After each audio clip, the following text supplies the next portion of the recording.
Alright. This is, gonna be a bit weird. I'm usually streaming like 2 hours earlier than this, and also a retro game, but I don't know. Shake things up a bit. Gotta take a break from Sonic Adventure 2. I just finished the hero storyline, and I think I need like a little bit of gap between the Dark one. So we're gonna be playing some Final Fantasy XIV. I literally only just beat the base game recently, and I'm like tiny bit into Heavensward. I'm just starting on the Inside Ishgard quests, so it's gonna be a fun time. I guess we'll start with my dailies. Gotta do some roulettes, and we'll see what happens from there.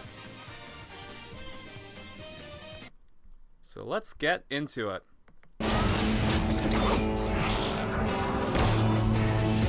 Oh geez, that's like really dang loud.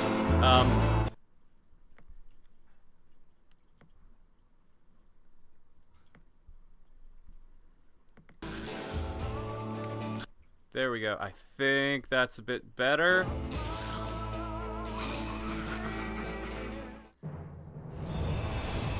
I'm a scrub and I play using a controller. As you do.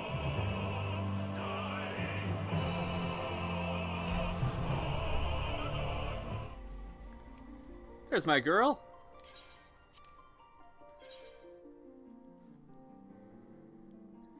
When I was a bit younger, I want to say like 5 years ago, I started working on a short called Terrapin Sky. The main character was a girl named Sky Sparkman, and that never went anywhere. But her design is just, it's so good. So I figured I'd keep it around. Now we gotta wait for the world to open, unfortunately.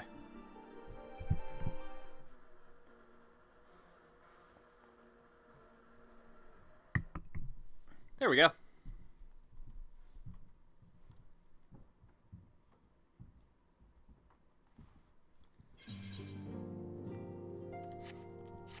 Alright.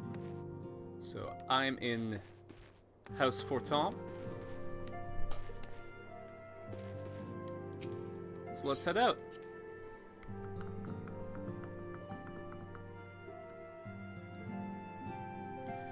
And yeah, just if any of you guys end up wanting to join me on like duties or anything, and you're in Primal, just let me know in chat.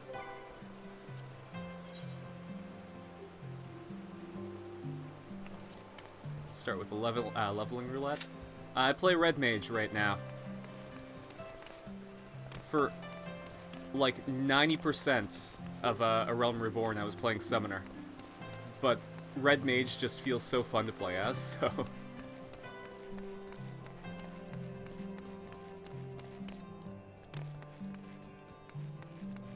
Alright.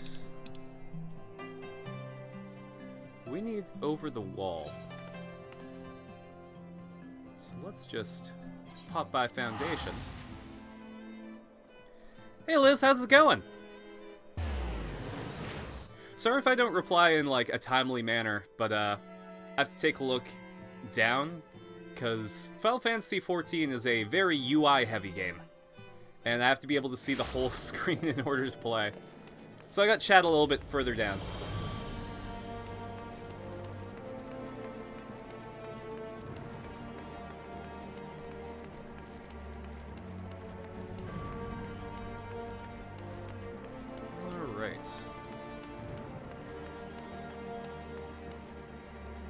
Don't think I need to deal with leave meets just yet.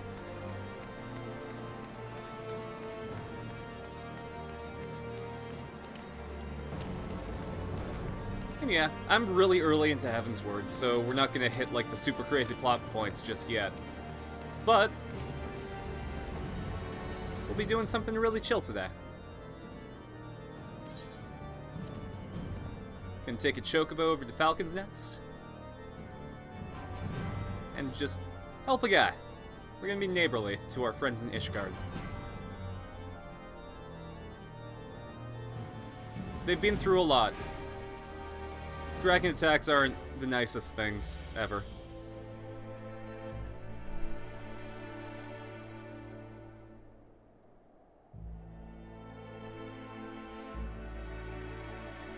Yo, how's it going, Tacos? Asynchronous testing? That's interesting. I mean, hey, you gotta work on your classwork, so good job being responsible. To the frozen wastes of the Western Highlands, once verdant tracts made pallid by the calamity. I'm just glad you were able to show up, Tacos. It's always nice with you around. And you, Liz. The towering I love all my wall of regulars. ice, to lands long forsaken, that the knights of Ishgard strove tirelessly to reclaim.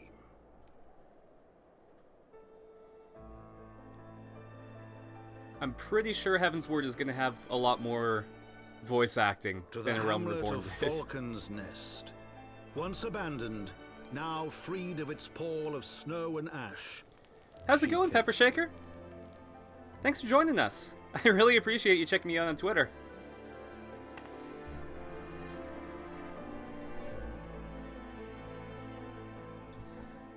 My streams tend to be really chill, so I'll do my best to answer the chat, even though it's not like on my main screen. But we're just gonna hang out and, you know, do some grinding at the beginning of Final Fantasy XIV. I'm really excited for Endwalker, even though I haven't played Stormblood or Shadowbringers yet. Oh my god!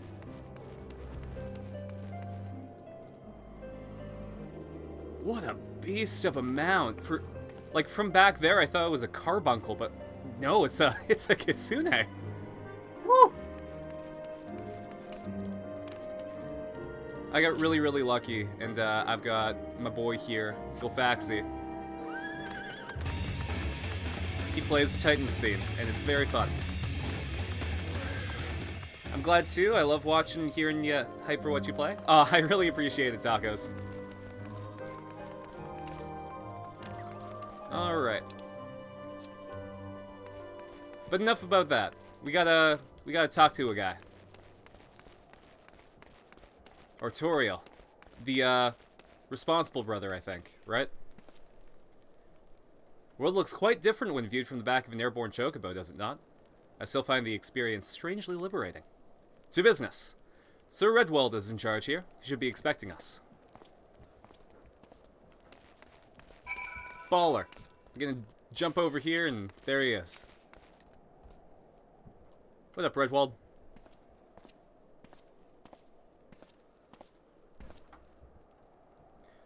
It's been far too long, Lord Artorial. And who might your companion be? Pray forgive our lateness, Sir Redwald. I present to you Sky Sparkman, Ward of House Forton. Ah, yes, of course. Lord Drilmont spoke of you. I, Sir Redwald of House I can't even pronounce that. French words are really hard for me, even though, like, I'm in Canada and French is our second language. It's, kind of embarrassing. I took, like, 3 years of French and retained none of it. Alright.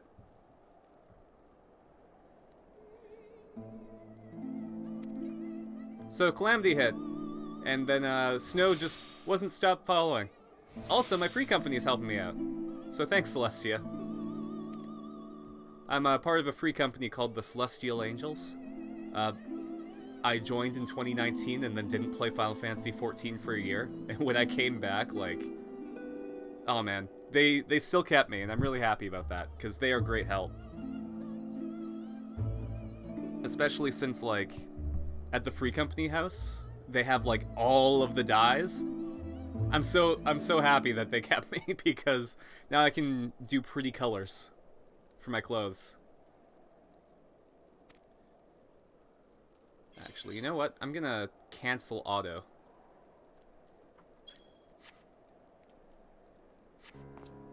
Here, give me a sec.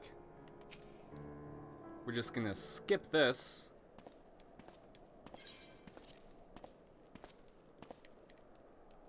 Nope, can't skip it.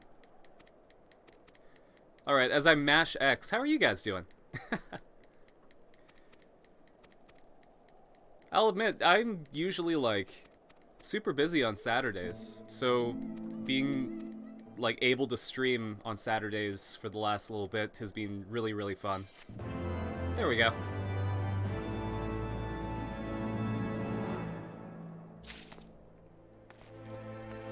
Alright, what, Redwald, what do you got for me? Ooh.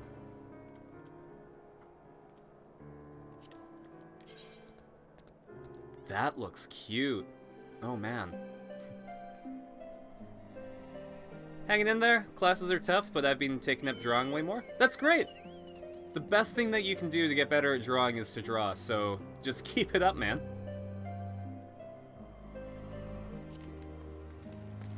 Jeez, though, I am 1000% getting this, because it is a really cute top. What about these ones? Yeah, that looks like a ghillie suit. Mind you, like, my only other class for melee that I've actually tried leveling was ninja, so... Alright. Gotta go find the guy.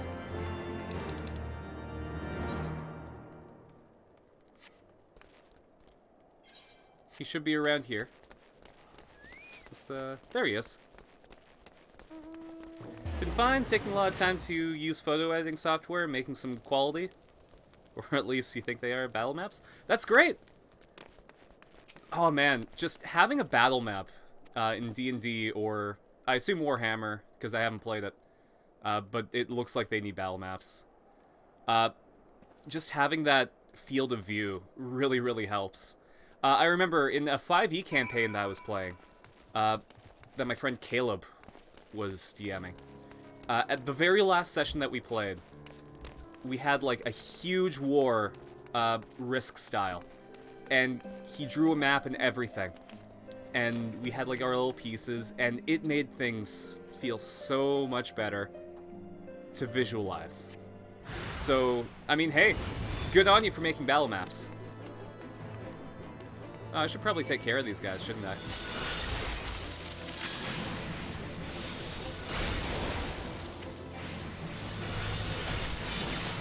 Nice thing about being over-leveled for Heavensward is just being able to take out these mooks super easy.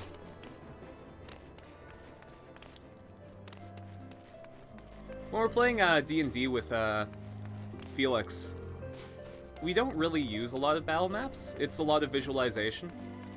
But I find that with the way that his campaign works, at least, we really don't need it. Our campaign's really roleplay heavy, as opposed to combat.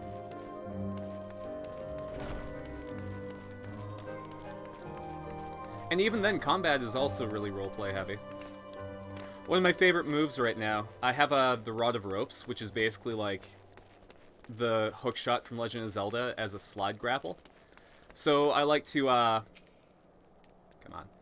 I like to sort of grapple to the roof and then use the bottom of the grapple in order, like it's a double-sided grappling hook, to rest my foot and then just have surveillance of the area.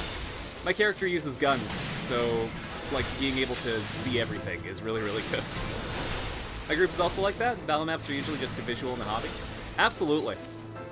And not only that, but like, they're fun to make.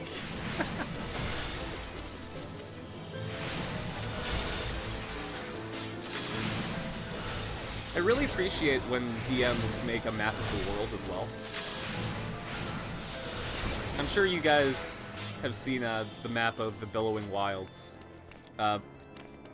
Just being able to, like, locate where things need to be, and, like, where the crystals were, was really, really helpful.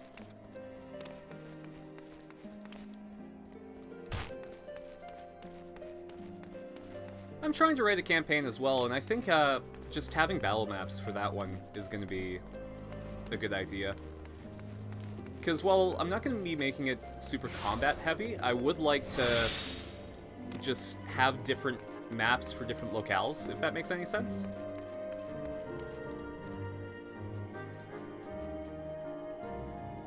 Like, just a nice go-to visualization of, like, hey, you're in a swamp, or hey, this is like a back alley in the city.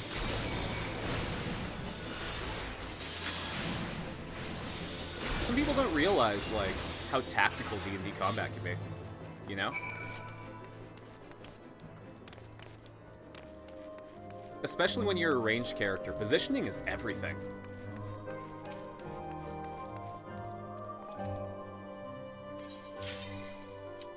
Oh. Time to do a dungeon.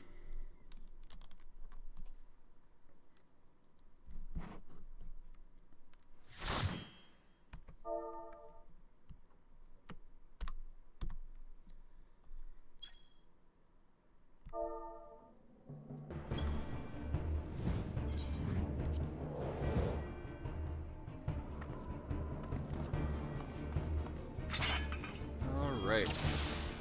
I don't remember this one, I'm afraid.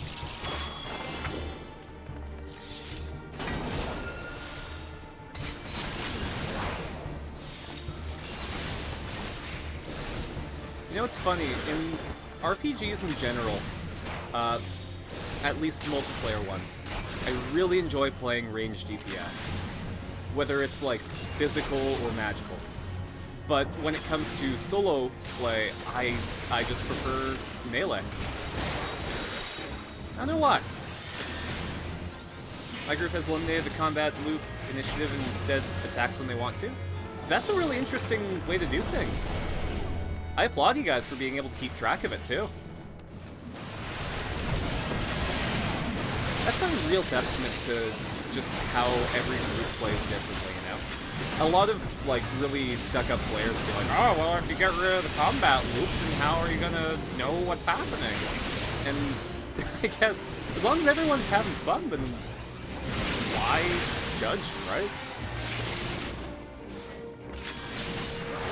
D&D combat is basically, like, whatever you need it to be at the time.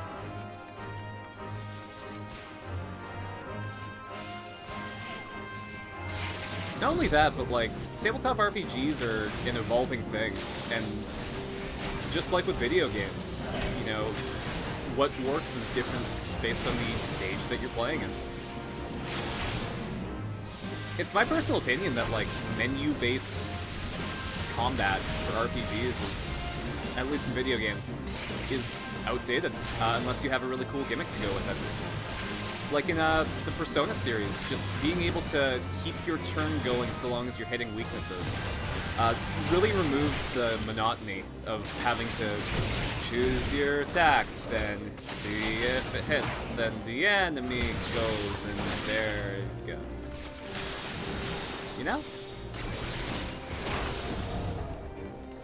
That's why I'm really happy that in Final Fantasy VII Remake, they decide to... Where is everyone?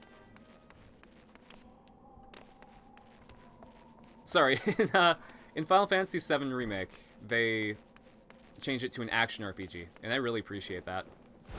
Oh boy! Are those guys good?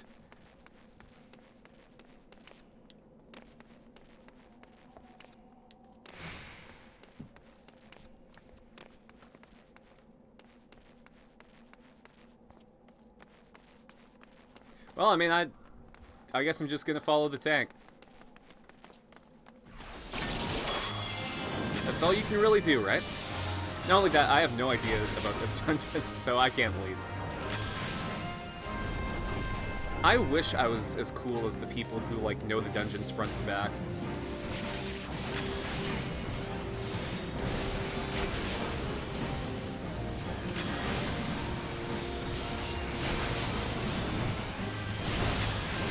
You know, for the longest time, I thought that the Summoner was going to be the funnest class, because you get little companions like carbuncles. But just the combat loop of Red Mage feels so nice. Like, all you have to do is balance the gauge, and then once it's full, do physical attacks. And that also makes it really easy for streaming.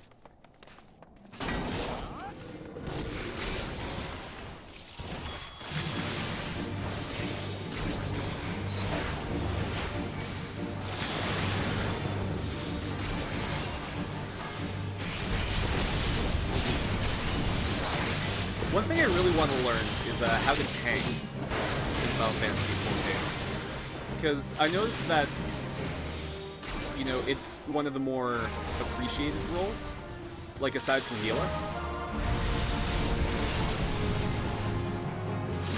I get everyone plays DPS, whether it be magic or melee, but being able to, like, tank well and direct the enemy the way that you need it to is a skill that I wish I had.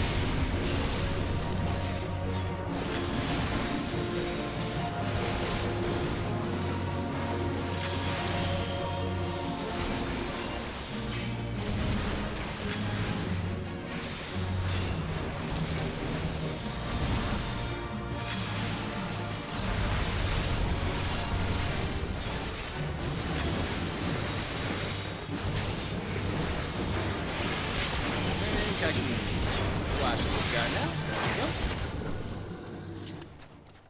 we go. Way! Yeah, I'm that guy who likes to cheer after every major encounter. Another interesting thing is how different groups do loot in D&D. Like, you'll have ones that are all about just only doing randomized loot, and other groups that are like, everything has to be specific to the players. I think with D&D, because you're the DM and you have the chance to like know what the players need in advance, having like customized loot for bigger encounters is important. You know, randomizing loot for like kicking goblins or whatever, that's fine. But if you beat the boss and you get like, I don't know, a mace, and then nobody's a cleric. That kind of sucks, because then you have to go back into town and then sell it for something that you actually want.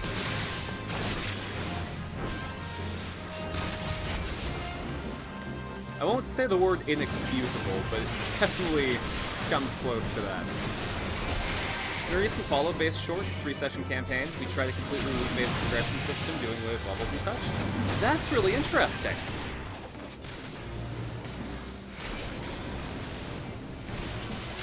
And I guess that makes a lot of sense, because, you know, you can be as experienced as you want, but if your loot sucks, then like, well, I guess if your equipment sucks, you're SOL. Not only that, but because of that progression, you gotta really plan what you're gonna do around what loot you have, and like what your equipment is at the time. I'm always really interested to see how DMs manage their groups, because I've only known like 2 DMs in my life. Felix, of course, and then my friend John.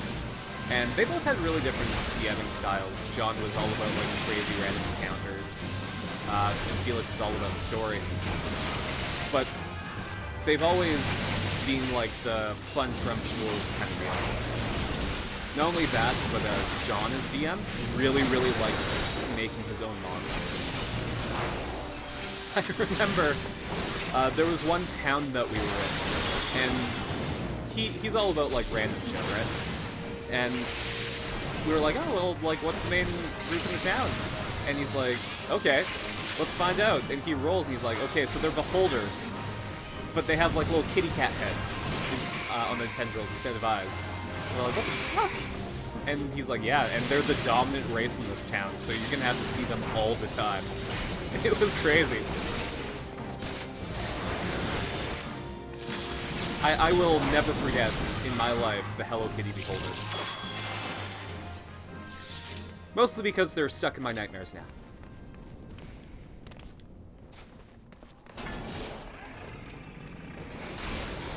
Alright, so I think for this one I gotta keep an eye on the back row, because there's gonna be a dragon that pops in and like freezes everyone. And that ain't cool.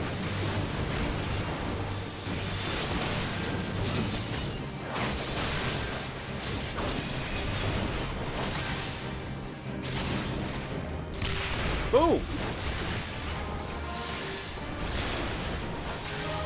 See, I remember this encounter at least a little bit.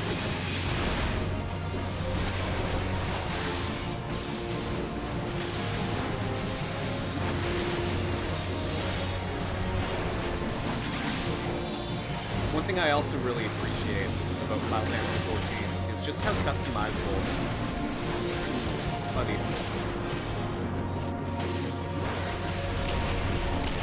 Yep. Especially this ATV. Sorry, XTV. Like, in order to really know what's going on, I need to be able to, like... Oh, jeez. Thank you, healer. I need to be able to see, like... Sorry, visualize in my head how things are playing out. And the way that Red Mage works, you need to balance 2 bars. One is for white magic, one is for black magic.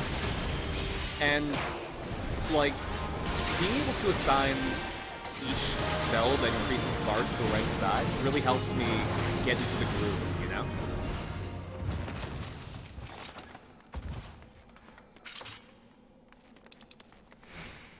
Alright, what do we got? Oh, that looks boring.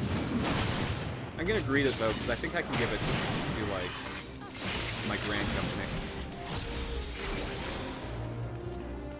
I guess for those of you not in the know, in Final Fantasy XIV, there are free companies and there are grand companies. Free companies are guilds, and grand companies are like factions. So you can belong to like one of 3 factions, and then within those factions there are the guilds.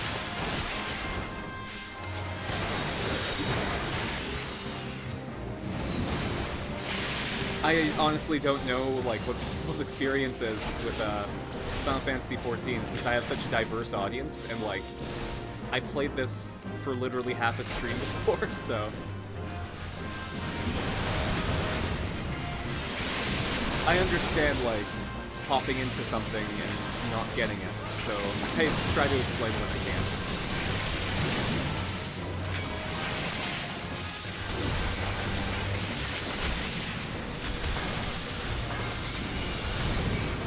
FF14 has such a great... Oh, geez, I am wrecked.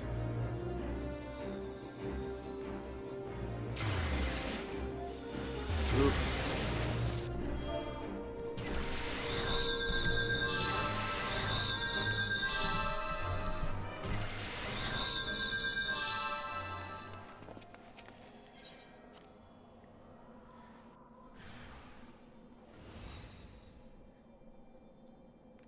Like, everyone understands that sometimes, you know, you fall in the dungeon, even if you've played it a whole bunch of times.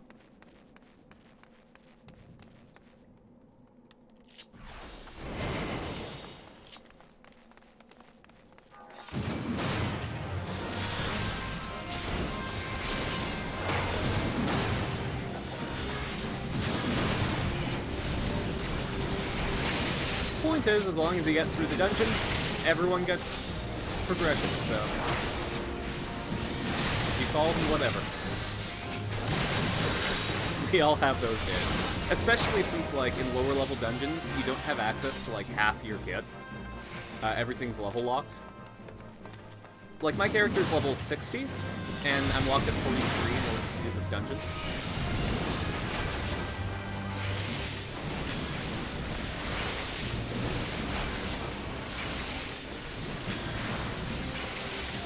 Really excited to see what Heavensward has, though. From what I have been told, like, all the expansions are just such high quality in terms of story and, like, cool stuff that you get to do. And, like, the end of the base game was absolutely phenomenal. So, I can't see how it can get even better, but apparently it does.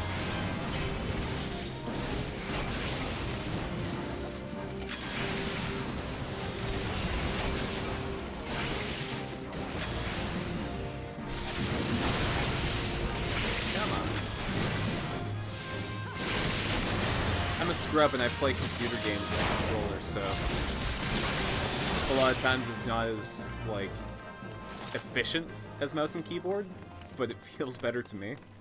I've always explained it as, like, me playing with mouse and keyboard feels like trying to play a sport with the opposite hand, like trying to bat in baseball left-handed when you're right-handed.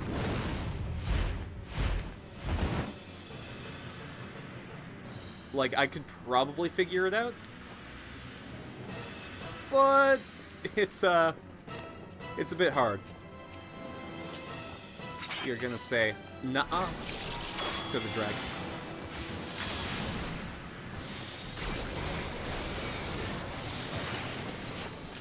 One of my favorite things is just to, like, nuh-uh the boss.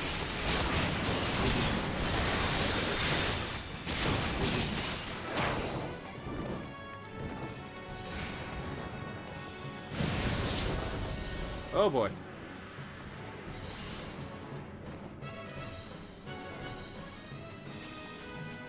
Attacks are so well telegraphed in this game, too. Like, it feels like I deserve to get hit when I get hit.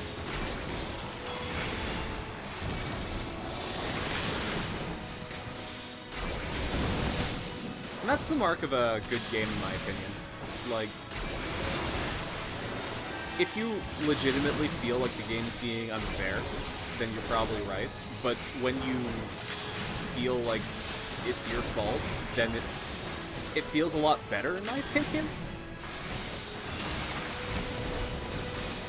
Especially when, like, you know specifically what you've done wrong.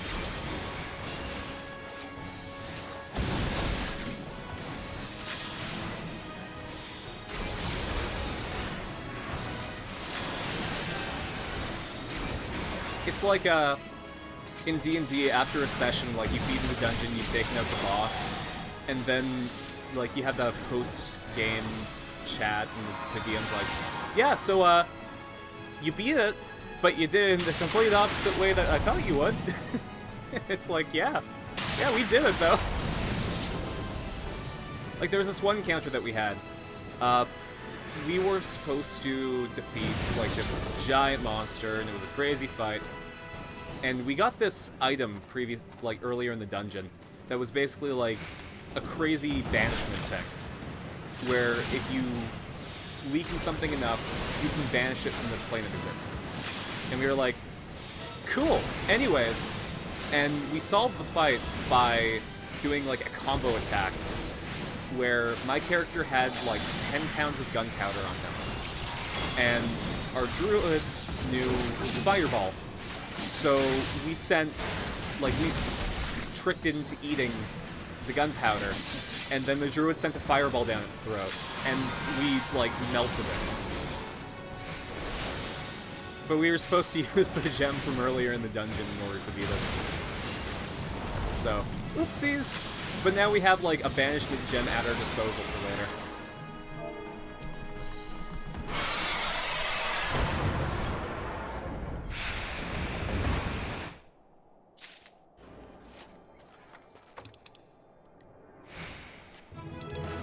Alright.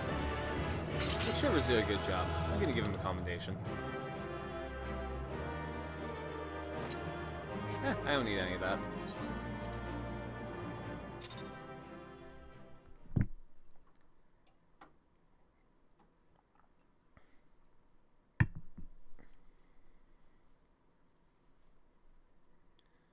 Alright, did our leveling roulette. Let's queue for the trials. Those are always fun. And I'm going to get the cute shirt, because hot damn is it cute. So this is the robe that I can get, and like, it's alright, I guess. I know that it's not the best way to play, but one thing I really like doing is fashion in games. No matter how crap the outfit is, like in terms of stats, if it looks good, I'll do it. And that's why I like the layered armor system in Monster Hunter and the glamour system in Final Fantasy XIV. Because I can look as cute as I want and still have stats.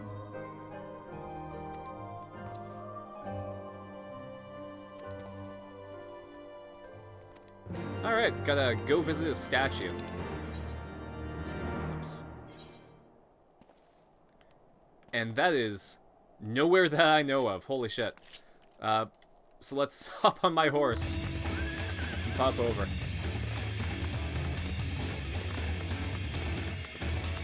One thing that's kind of lame is you have to map out the area in order to use flying mounts, so... On one of my most early campaigns, I ran the players... Oh, sorry, give me a second. On one of my most early campaigns I ran, the players were supposed to find the big bad locked in jail. We were doing a jailbreak, early on to foreshadow and build tension. And, of course, the players chose to free the guy who was obviously the bad guy. As they do. Everyone loves an underdog. If you see a guy in jail, like, you let them out, no matter what.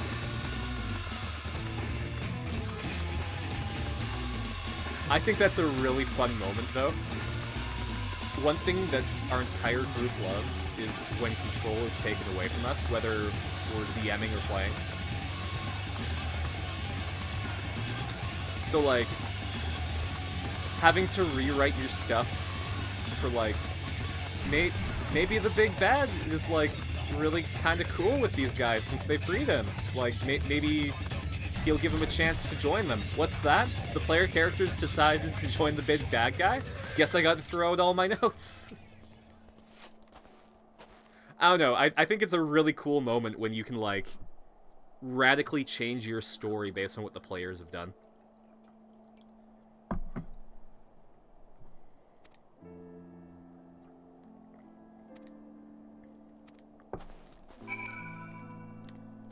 Alright, gotta kill some stuff.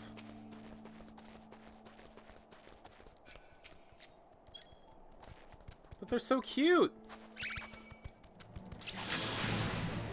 They're like birds, but with like little Among Us hats.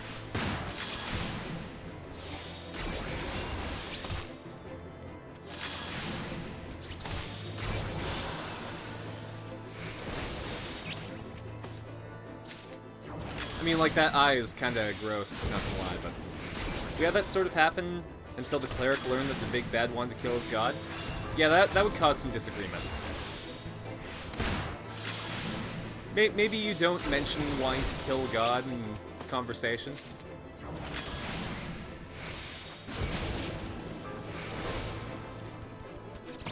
We're dealing with some god slayers right now in our campaign, too. Like, I get it, you know, sometimes they can be annoying, but, like, they kind of govern the fabric of reality.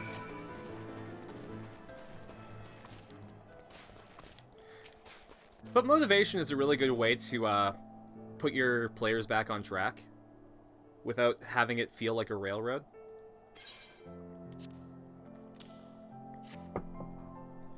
Like, there's only so much that you can do before it becomes, like, railroading. But if you can, like, lightly tap your players away from being friends with the big bad evil guy and put them back on track and make it feel like it's their idea, that's a really good strategy to do it.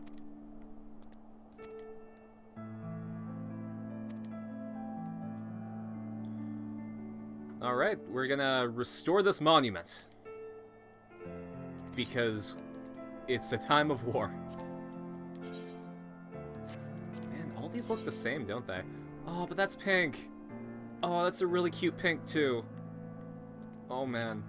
Well, I'm never going to use that, so I'm gonna get the healer set, because it's cute.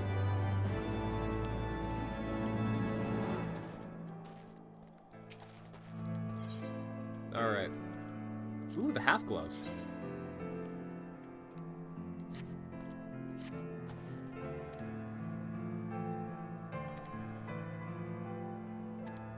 Alright, time to deliver a package. I think it's hilarious. So, in the base game, like, we defeated Ultima Weapon and destroyed the vestiges of the Empire that were invading our lands, and defeated primal deities that have been summoned by the beast tribes. And now we're delivering packages again. Like, it really feels like, you know, between Metroid and Super Metroid, like, you got hit and now all your abilities are gone. Now you gotta do the fetch blessings again.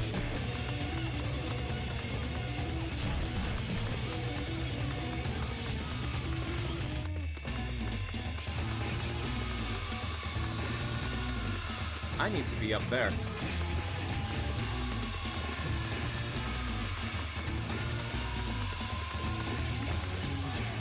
Alright, let's see if a horse can climb ice. Oh, hello, kitty cat. You want up, Smoke?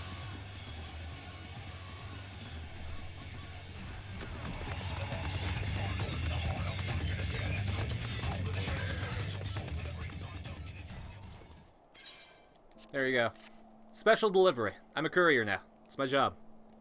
Warrior flight, package delivery. What a waste. Oh. Oh no, she wanted to give the guy a present and he's like, oh, she forgot this package. That's sad.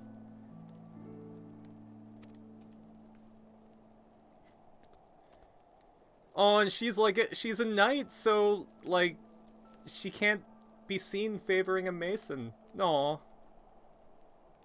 No. That's sad. I hope they find a way to make it work.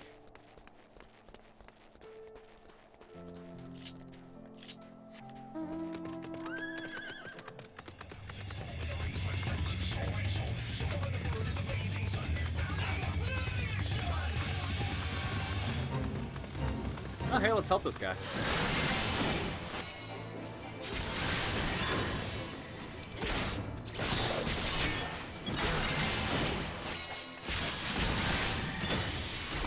Final Fantasy XIV does this really cool thing called Fates, where they're sort of like events that occur in the world that you can just sort of like team up and do while you're wandering around. They're really fun.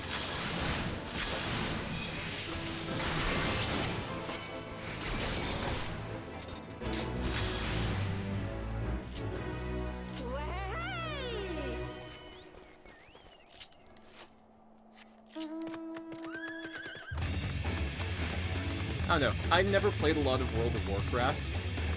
I remember I got the game and then found a way to like do the free servers, where you don't have to pay a monthly subscription.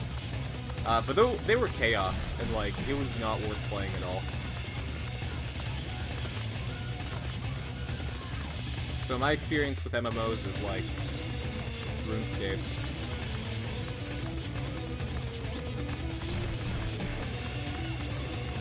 Final Fantasy XIV is the first MMO that I'm really, like, into.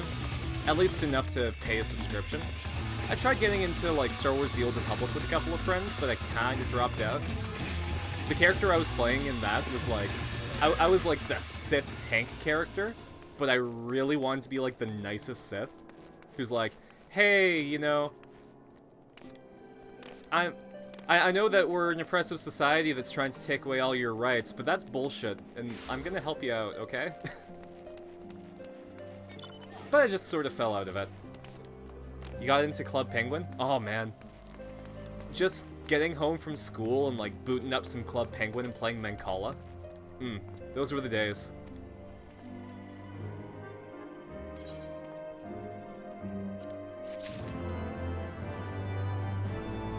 Man. I barely remember Club Penguin, it's kinda sad. Neopets, though. Aw, man. I still have my login information for my Neopets account. I'm sure that my guys are dying now, but, it's there.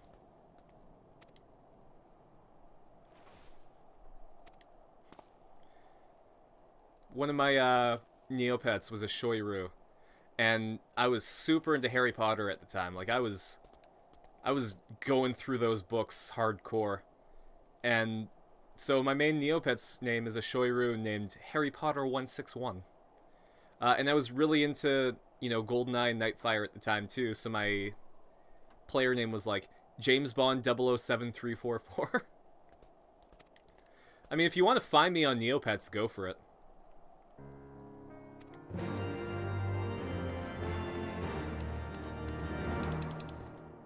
Oh, actually.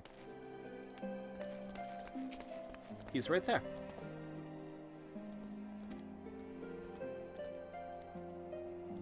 Right, so we gotta retake a camp. But, I've got a duty to do. So you can just fuck right off. I think our DPS isn't getting joined, so we're gonna have to search for another one. Oh, never mind.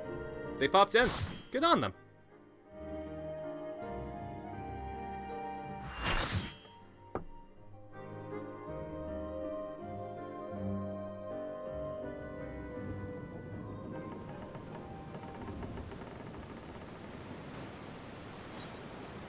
Okay, so we're fighting Leviathan. And Leviathan is a fun fight because, like, it takes you underwater. Like, I'm gonna have to be focused on the fight. Give me one sec. I'm gonna have to be focused on the fight, but if you guys take a look at, like, the backdrops, like, it's gonna get crazy.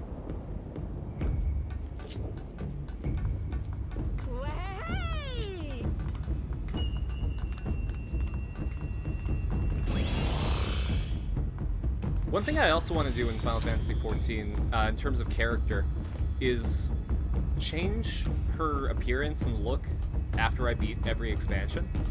Like, at the very end of the base game, you're made like a pariah and you're kicked out of your homeland.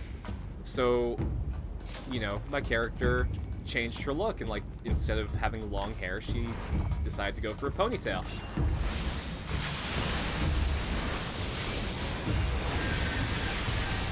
I'm not sure about, like, getting super into roleplay in this game.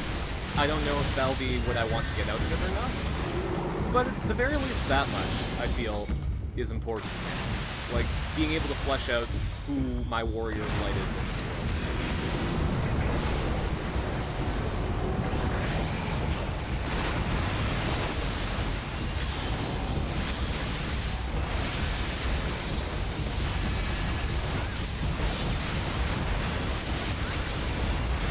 Maybe that's why I like D&D so much, because it really is more of a group storytelling thing instead of RPG. Even though, like, it is an RPG, it focuses harder on the RP part as opposed to the D.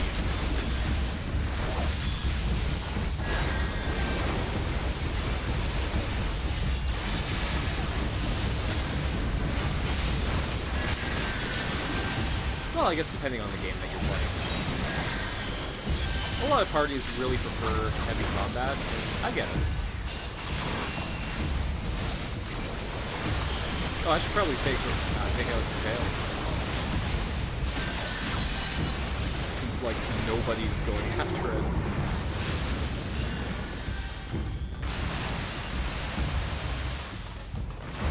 These fights also have dynamic music, which is really, really cool. So depending on the stage of the fight, like, better stuff will kick in.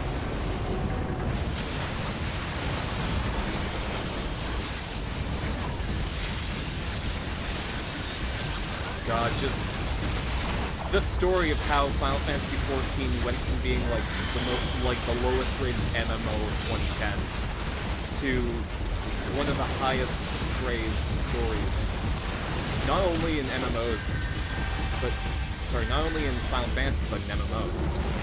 Like, holy shit.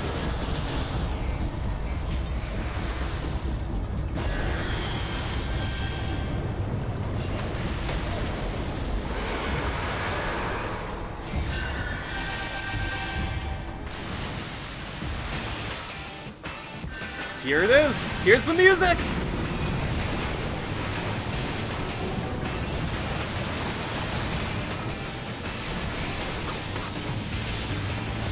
In the, like, super hard versions of these trials, you have a chance of dropping a mount. Like that pony that was on. And it plays the boss's theme music while you're riding around. And, oh my god, I love Leviathan's theme. And I love Shiva's theme. So those are the two horses that I really want to get. And I'd love to do it, but I need a group to do them without the level sync, because I find that they're a bit too hard for me personally.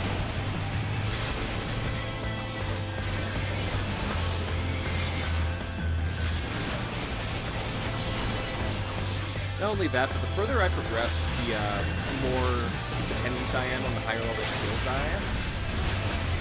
so having access to everything just it makes the fight feel better.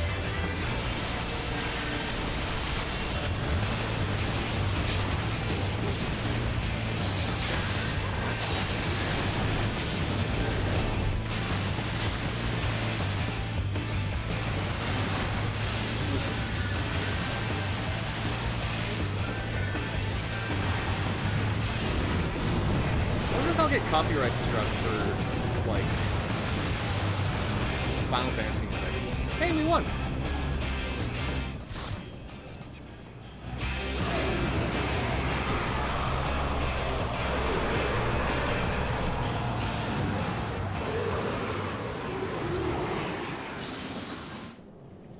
Oh, man. Tia just went all out with her thank you. You can give them a commendation.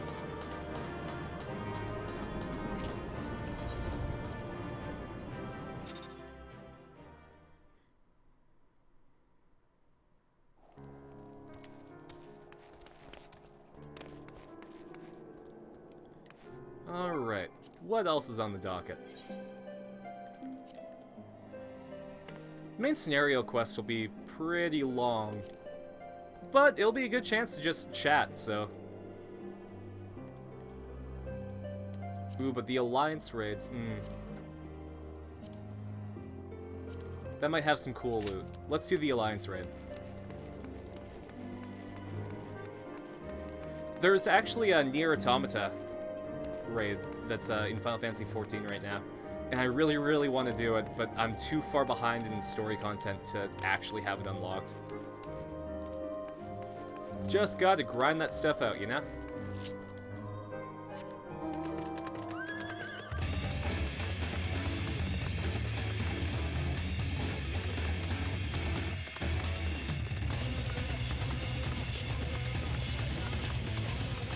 Man, this entire thing is a frozen wasteland. And I'm just really glad that I'm under my kotatsu, because it's nice and warm. It's super cold out for me right now, too. I think it's like, with the wind chill, minus 30 degrees Celsius. It's crazy. I don't remember the exact conversion to Fahrenheit for you guys, but it's like... It's close to minus 40 Fahrenheit, because once you hit minus 40, that's just... Everyone agrees that's just cold.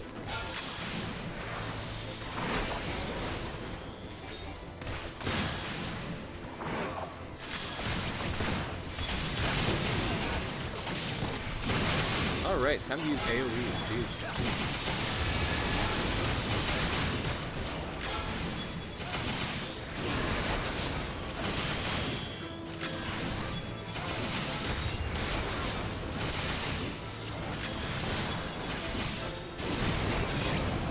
I'm really excited to see, like, the variety of weapons that we can get, too. Come on. Because I got this rapier, that's got, like, the cool title effect on it, and I love it. But that's just one that you can buy. Like, I can't wait to see the ones that I can burn.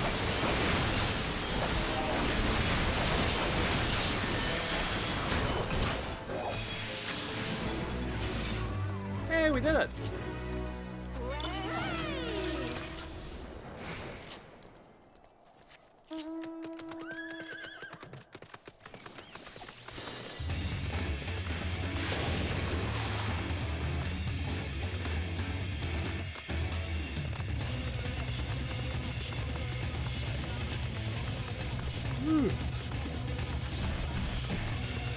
Man, like, I had a yawn that just would not come.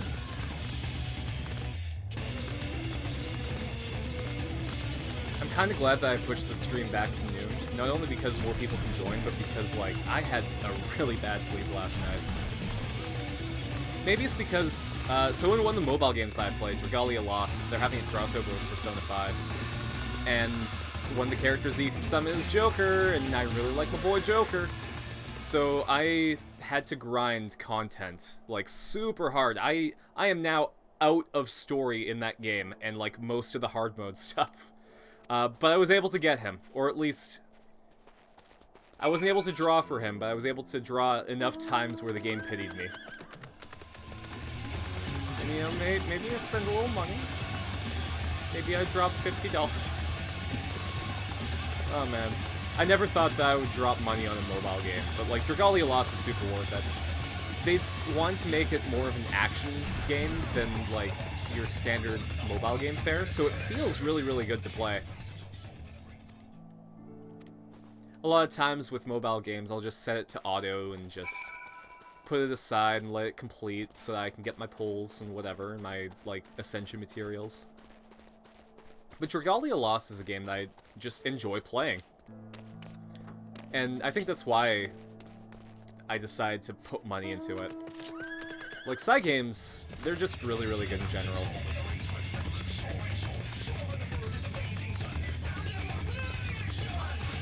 I think Grand Blue is having an anniversary pretty soon, too. So maybe we'll get some information on Grand Blue Fantasy Relink.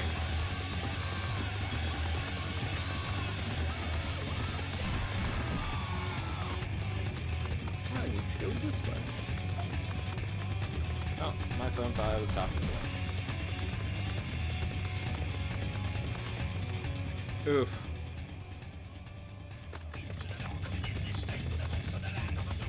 I almost jumped down because I thought that's where I needed to go. But I think it's down there that I need to get to.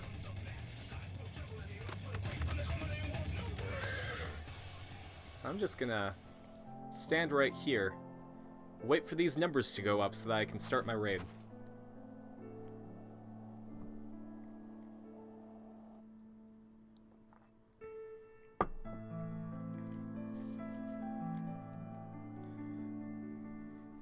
Also, I just want to say thank you guys so much for hanging out with me today. I'm at like 2.98 average views, so like if we can maintain these numbers for the rest of the stream, I'm gonna be affiliate by the end of the day, all thanks to you guys. And that way I'm gonna be able to give you like cool emotes, and you know, as thanks, I'll amp up the look of this stream too. I'm currently working on a logo and like some overlay stuff.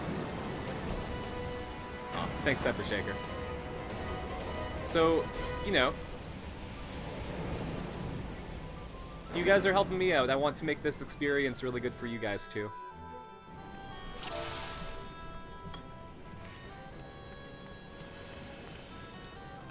At the end of the day, you know, no matter what level I am, the reason I stream is because I like hanging out with you guys. And like, the chat is the most important thing to me. You know, not necessarily being good at the game that I'm playing, or like actually getting subs and follows. I just think that's a cool milestone that we're about to hit.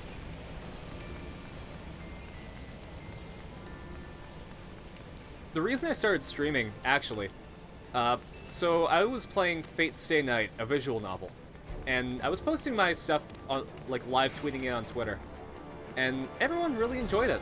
So I was like, okay, well, you know, if people are enjoying me posting about it, maybe they'll want to watch me do it. And I had such a good time just chatting while playing a visual novel that I branched out into other games. And the entire time, it's always been about, like, chatting with randos. I'm not going to lie, part of it's because of the COVID isolation.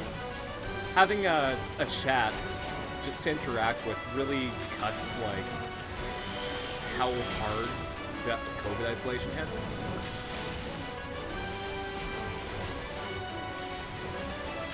And, you know, if you can't find a community, make your own, right? That's probably why I got back into Final Fantasy XIV, to be honest, too. Because I had a good time just being like, hey guys, this raid's a bit too hard, but if we all work together, I can, like, add everyone as friends and we can do it easier.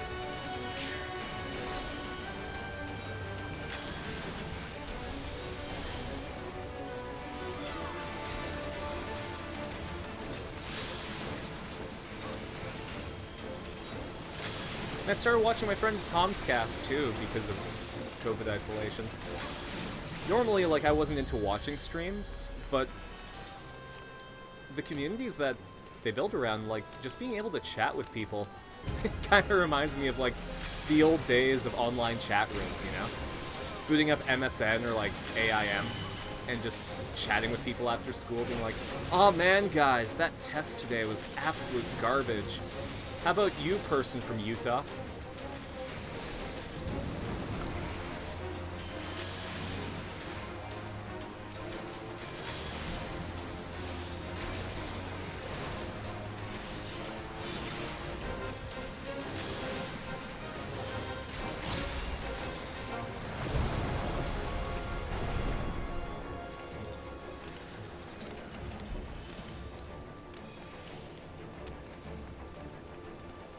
Could also just be that communication is a skill that I value. Straight up, like, when I went to Tokyo, I made friends, like, for the month that I was there. And, you know, it was based on, like, silly things, like, I'd go to the bakery every Thursday, and, like, the mom and daughter team that worked there, you know, were expecting me every week. And they were really sad when I was about to go home. Or like, one of the coffee shops that I went to, at the shrine, right by my apartment. I forget the name of the shrine, I'm afraid. But, they just were hanging out there serving coffee, and I bought some beans, and I explained, like, yeah, I'm from Canada. I don't have a coffee grinder at my apartment here, but I'd love to bring some home. And they added me on Facebook, and, like, every time I wish them a happy birthday, they're like, "Hey, thanks for wishing me happy birthday. By the way, when are you coming back?"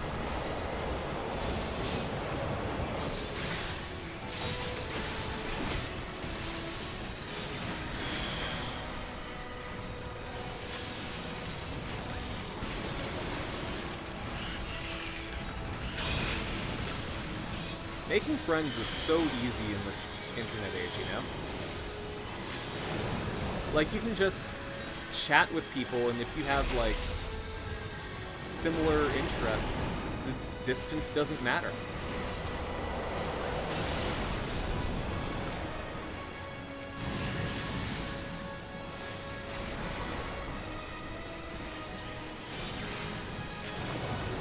I really want to have that thing where, like, you make a friend on the internet, and then later you join up with them in, like, real life.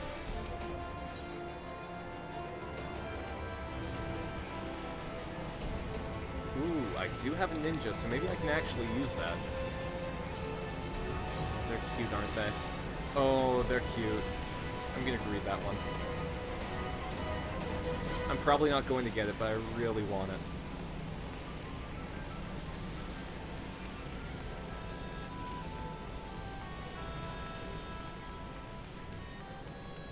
Man, if they got cool stuff like that, I need to do this more often, like this one raid.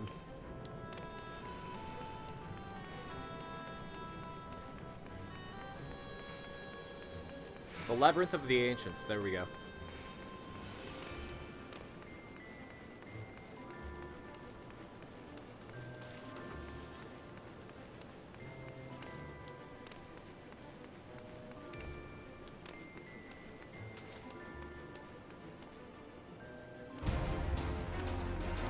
One just doesn't have a lot of people. Sure.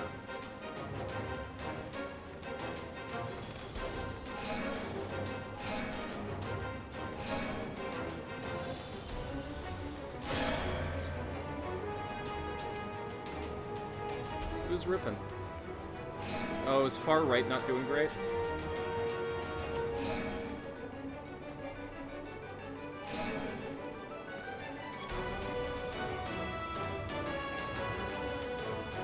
I mean, we're doing fantastic, so...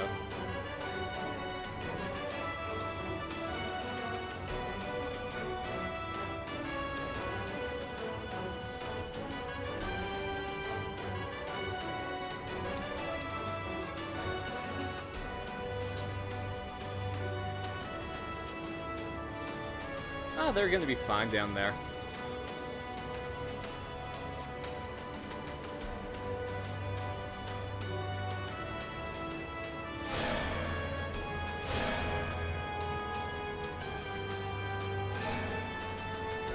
All we gotta do is just stand here, right? Watch the guys down there struggle.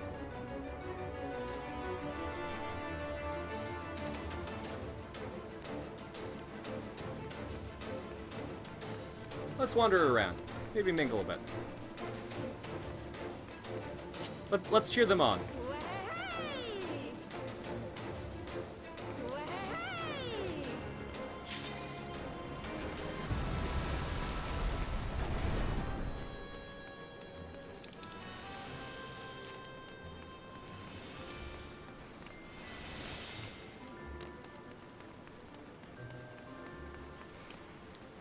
Blue platform, please.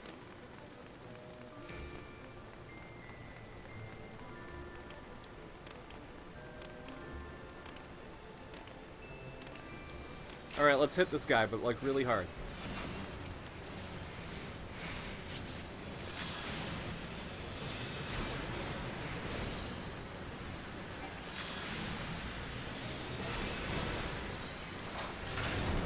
I just noticed, I was talking big game about, like, my hotbar being really, really nice, but I have the black magic and the white magic spells on the wrong side.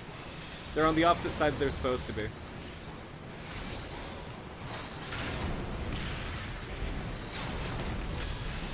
That's my beat.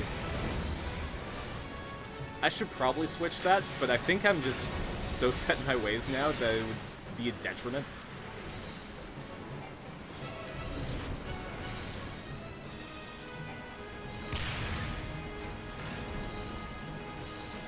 There we go.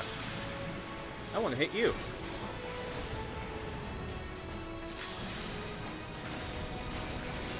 My favorite line in chat right now is that I bid farewell to Thanatos.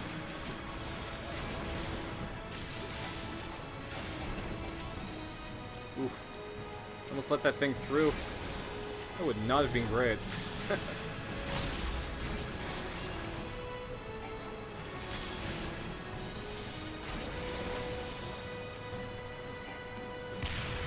Oh. Now I'm chained to that thing. Oh, that's fine.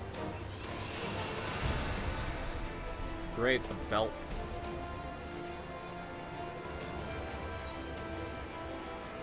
One cool thing, so there was a stream for Final Fantasy 14 recently, where they were like, yeah, so you know this item that you can get that takes up slots in your inventory and doesn't aesthetically show up on your character? Everyone's complaining about that, so we're gonna get rid of it. And I really appreciated that. It's nice when, like, developers are willing to, like, ditch an entire mechanic because everyone finds it kind of boring. Let's see. Oh, I have to actually dump. Jump. There we go.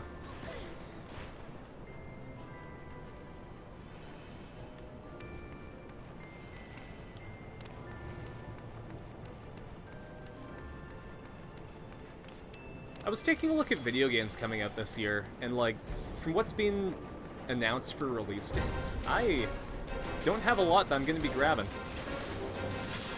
Because let's see, this month I'm picking up Persona 5 Strikers, because Persona 5 is my jam. Next month I'm going to be picking up Monster Hunter Rise. And possibly, we'll see if they're down with it. I'm going to ask Felix and Gothi's player if they want to join me for it. Ooh, I am heckin' dead. Yeah, I'm gonna see if Felix and Gothi's player want to join me, because they both really like Monster Hunter as well.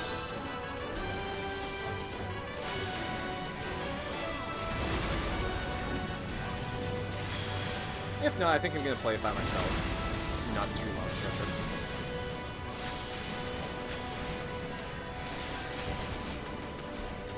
Yeah, I think our tank's in the wrong place.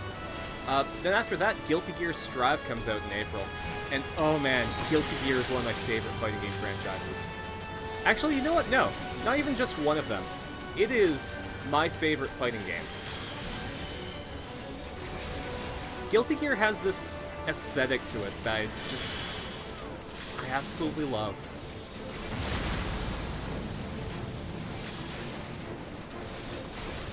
It is like... It's the rock and roll of fighting games, in the most literal sense.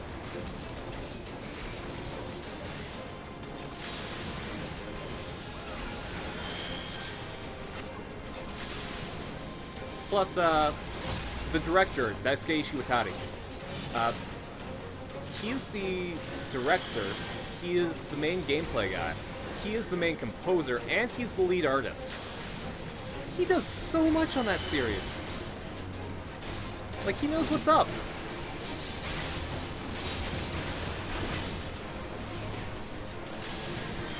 Why am I so low on MP?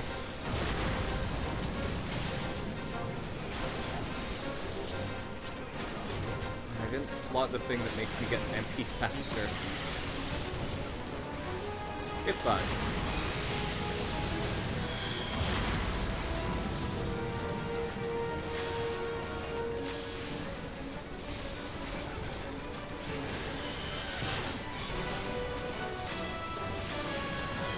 But yeah, aside from that, like, they haven't really announced a lot that I'm interested in.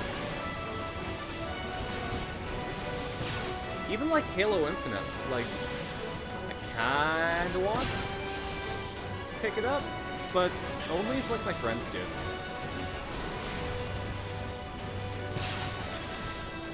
And even then, like, they would have to pick it up on PC, because I got a PS5. Ooh!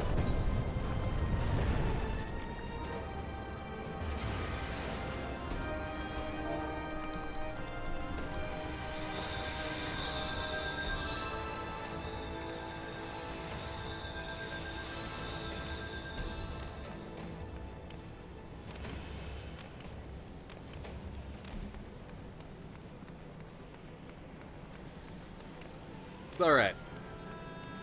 We'll get there.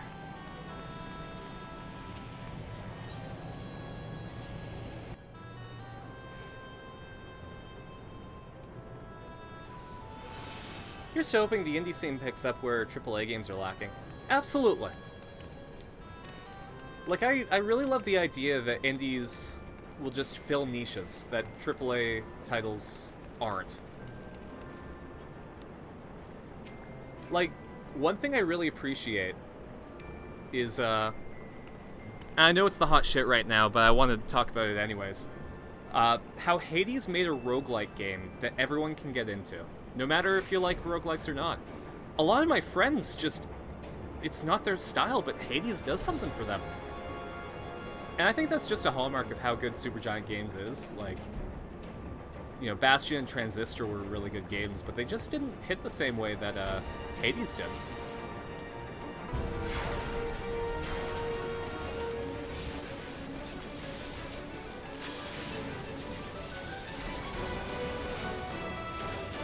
So I think we're going to have to plan how we do this a bit better. There's that bomb right there that I think is what wiped us out. So once these guys are down, we're going to have to go and hit the bombs.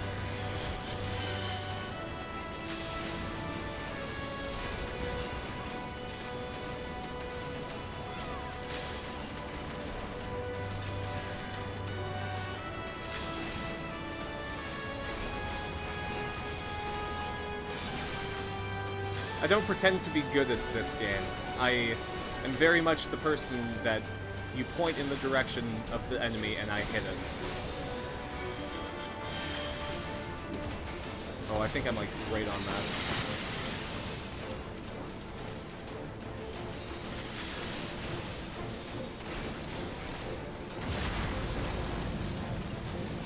Okay, there's a napalm.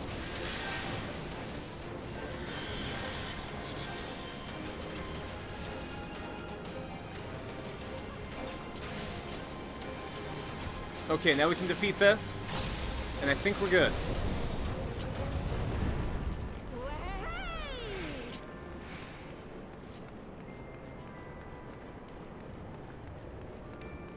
I really appreciate when people like use markers.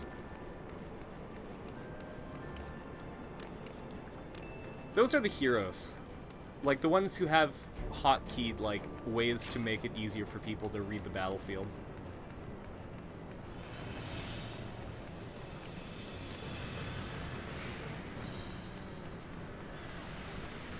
And there's such cute clothing in this game.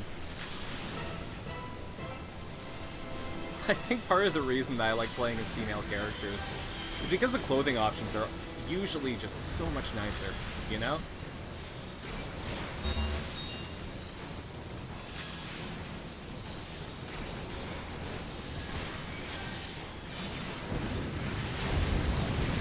Oh, shit. Oops.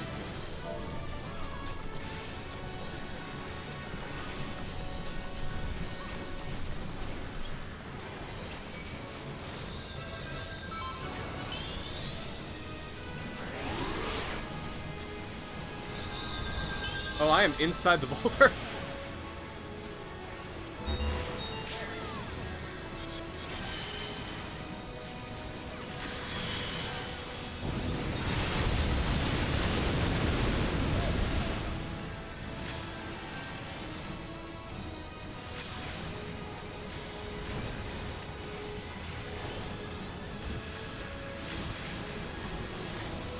Alright.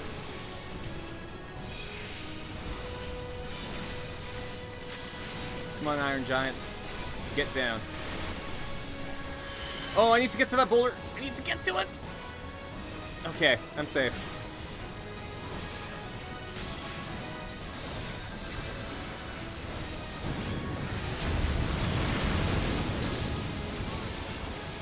Monster Hunter actually replicated this raid. Oh, hey, how's it going, Tacos? You've returned! Oh, man. Did we beat it? Okay, we beat it. Nice.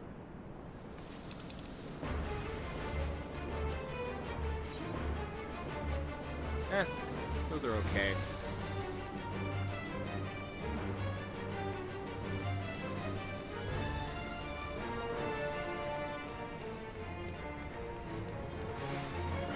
Practically done with physics? Oh man. Soon you will not be bound by the laws. You'll be able to free-form physics yourself. Make your own, spice it up.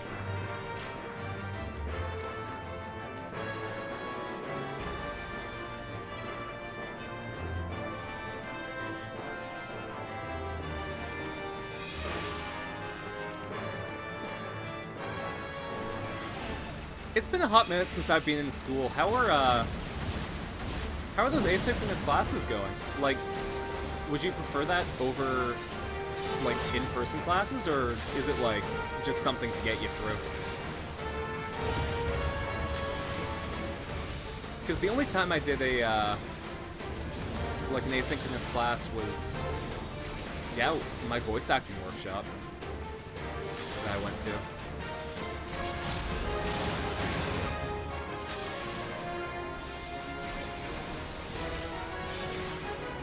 I know that a lot of people find it easier to concentrate when they're at home, and a lot of people just find it harder.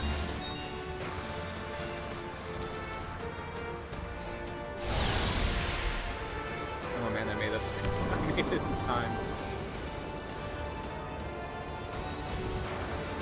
That guy, Null Weaver, just spitting out when lethal mechanics are popping out. I'm gonna give that guy a commendation. Honestly, I'm a bit torn. I know physical is probably better, because physical has the connections and junk, but I can sleep longer digitally. That's very true. Oh no, I'm captured. I'm captured and I'm gonna fall down. Oh, thank you, person who defeated the claw. You're my man.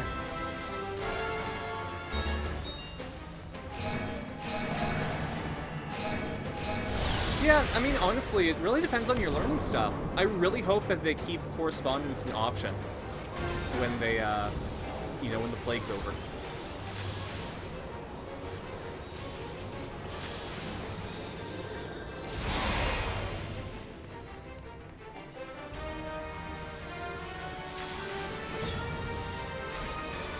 And yeah, one thing I appreciate about physical classes is you get to meet people. And that's not for everyone. Like, straight up.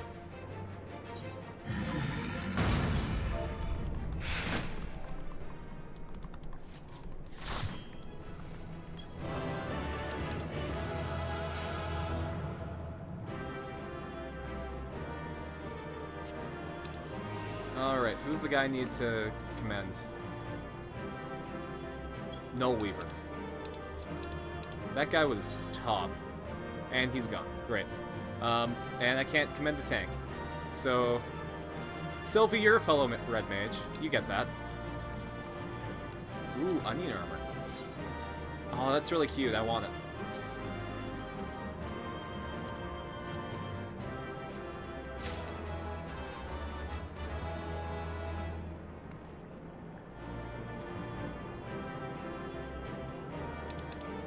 Who got the onion armor? Was it... Oh, I didn't. Okay. Definitely, I know no one knew this year, and it's a bummer. Yeah. I think that's part of the reason I really like streaming right now, is because I get to meet all you guys. Like, all you new people in my life. I can reliably hang out with you every Monday, Wednesday, and Saturday. And possibly Sunday, depending on how things go. My schedule is kind of up in the air right now. Let's see if being on a horse prevents me from dying if I jump.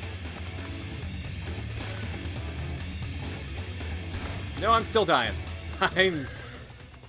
I'm hiding in the corner right now. Actually, where's Verheal? There we go, Verheer. There we go.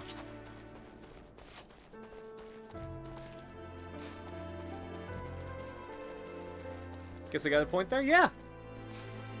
No, one of the biggest reasons to start streaming it is to, like, get that community.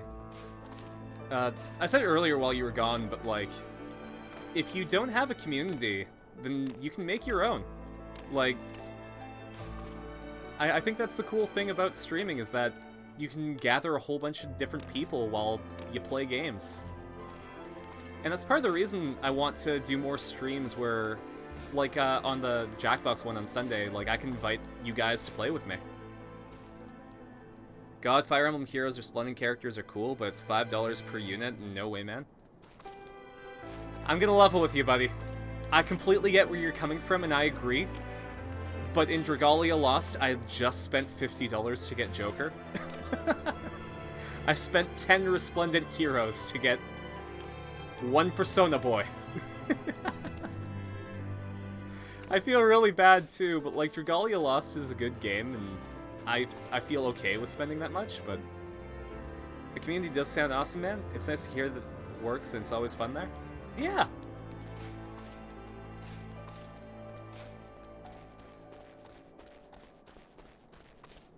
So, like, in the future, I really, really hope that I can play, like, you know, some drop-in Mario Kart where I give you guys the room code and we can all play together.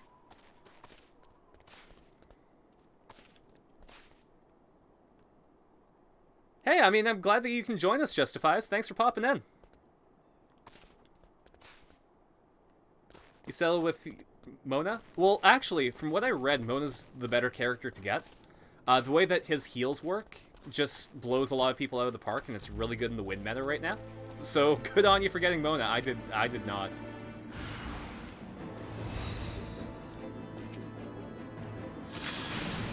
They always tend to like more quiet streaming communities, like a solid group of people that genuinely know each other.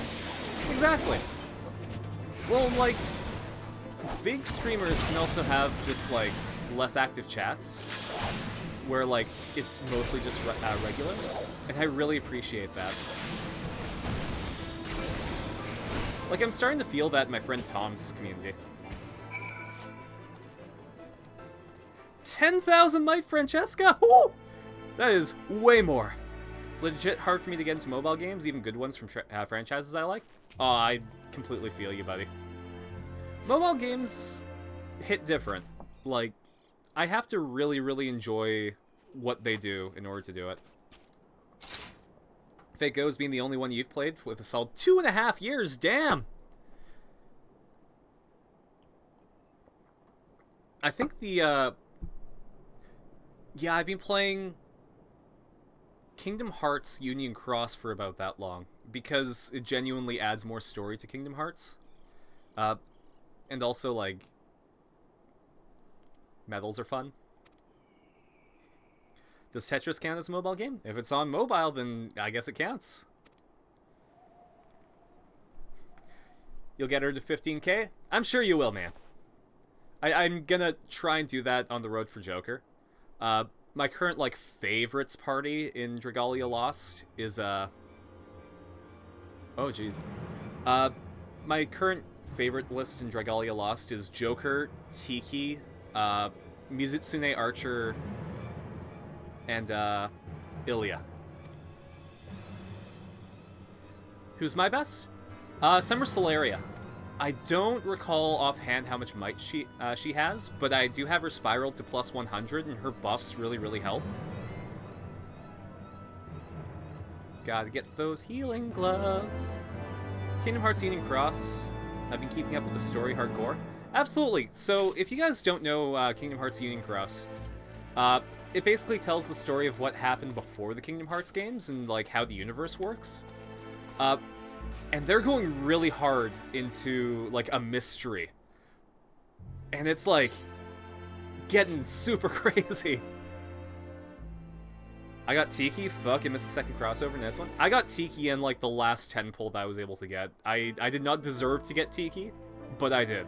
And she's a really, really good unit. Like, she has high HP, she hits hard. The only thing that you have to keep track of is hitting things enough to keep that Dragon Drive gauge up so that you can stay as a dragon.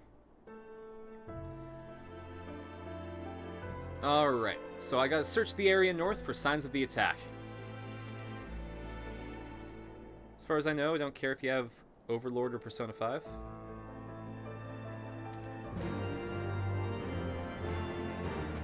Kingdom Hearts Union Cross updates, the story summaries, as well as the Mark theories. I recommend Demo 279.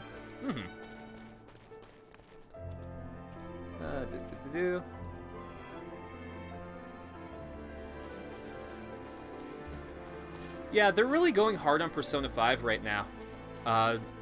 Just to promote strikers.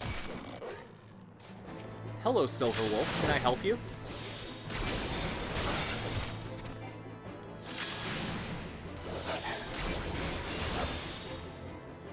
It's already Kingdom Hearts. Yeah, that's fair enough. No, but they're doing some really cool lore stuff right now. And I'm really on board with it. Here, let's line up for another duty.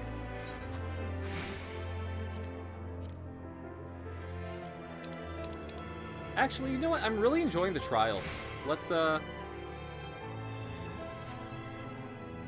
yeah, you know what? Let's actually do some trials.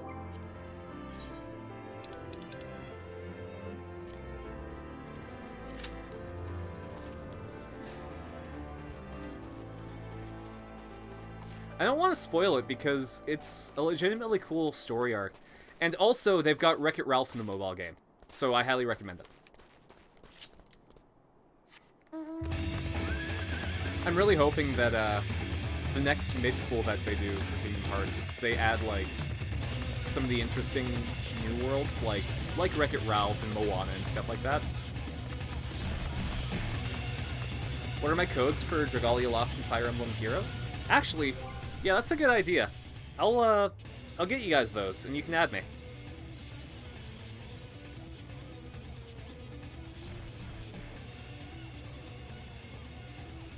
My current unit that you can borrow is a plus 700 Joker, so...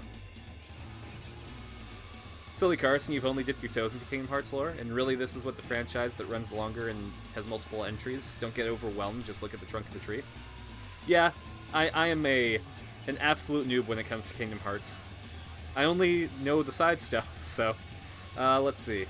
Friends. Actually, I should probably do player info, shouldn't I? Profile. Player ID. Alright. So I'll throw it in chat.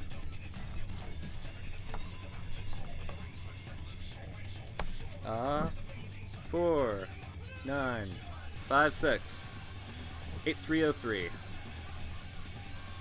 428. So you can add me on Dragalia Lost with that.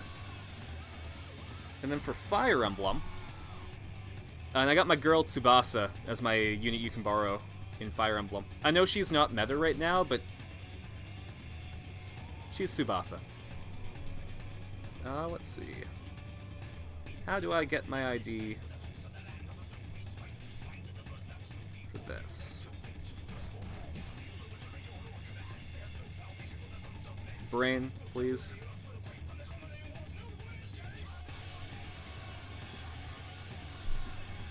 I can't for the life of me figure out how to get my ID for Fire Emblem. So, oh, there it is.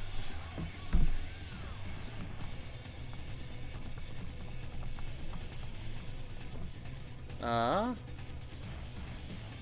4, 6, 1, 5707, 200. There we go. Alright. If I followed meta there, wouldn't be any game that you would like? Absolutely. Like, I will try meta for difficult content. Like, if I have all the pieces of the puzzle and I can make a good meta team, then I'll do it. But every time else, it's just, if I like it, then that's what I do. Let's withdraw from that so we can do some story stuff. Already drove me from Yu-Gi-Oh! And it annoys me that people... Sorry, that Pokemon and people making designer baby Pokemon? Yeah. I still play a little bit of Duel Links, because I got an Elemental Hero deck that, you know, is pretty reliable in my current level. Meta's just boring otherwise? Yeah. Unless my favorite characters are meta, then the meta's great. If my team of Joker, Ilya, Tiki, and Mizutsune Archer Celeria... I forget... No, Serene. Cerise, there we go. Okay. If that team becomes meta, then I'm happy to say that meta's great. Yu-Gi-Oh's meta always gets completely messed up every 3 or so years. Absolutely. I can't keep up with it. I can't even keep up with what cards are allowed or not.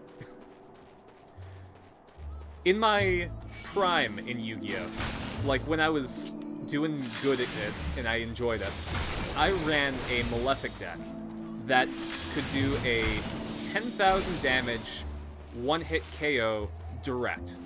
And that was combining Malefic Malefic Cyber End Dragon, Megamorph, Limiter Removal, and Shooting Star Bow CL.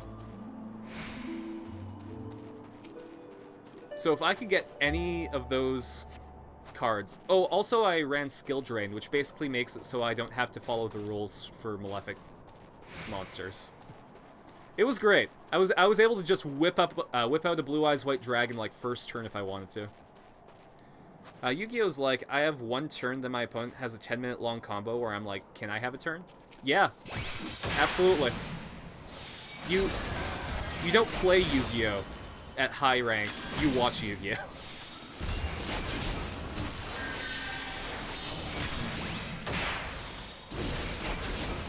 Oh, I think the, yeah, the level 652, so I think I have a heal right now. Which is great, because I'm gonna get hit a lot. Whoa! Heretic, don't call yourself spineless. You're out here attacking me. Believe in yourself. You know, you got your stick, you're hitting me. You got a spine. Always introducing new types of cards. I was able to play through the Pendulum era, but as soon as Link was added, I dropped it, because unlike Pendulum, you could just play without it. Yeah. In, my heyday, Synchro Summoning was what it's all about. I don't think Pendulum... No, wait, no. Xyz Summoning was just coming out. Alright, Spineless Heretic, I'm pretty sure you know where you're going. So I'm just gonna follow you.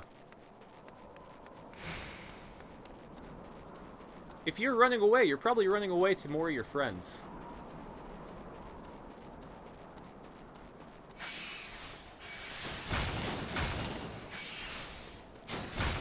It's alright, I'm beefy enough.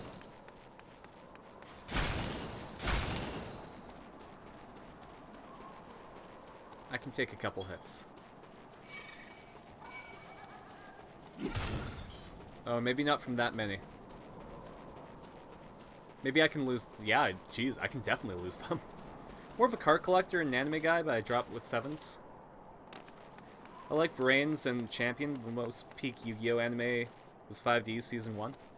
Yeah, 5Ds was my favorite season. Aside from the English dub of Yu-Gi-Oh! GX, because of how fucking bullshit it was. I absolutely love the idea that a guy can't get brainwashed into being into a cult because he has dinosaur DNA. That... I love it. I love how stupid it is. Sexel got observed? I'll admit, like, I stopped after 5Ds with the anime, so I can't attest to it. 5Ds had some cool story. GX was absolutely bonkers, and the original season had Kaiba, so, you know, it had Kaiba.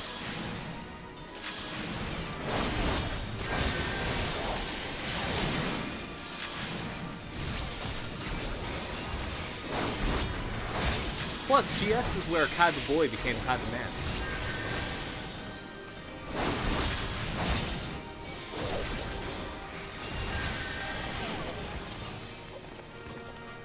Five Ds went downhill from season 1, and I never watched Lost. Yeah, I never watched the Lost season.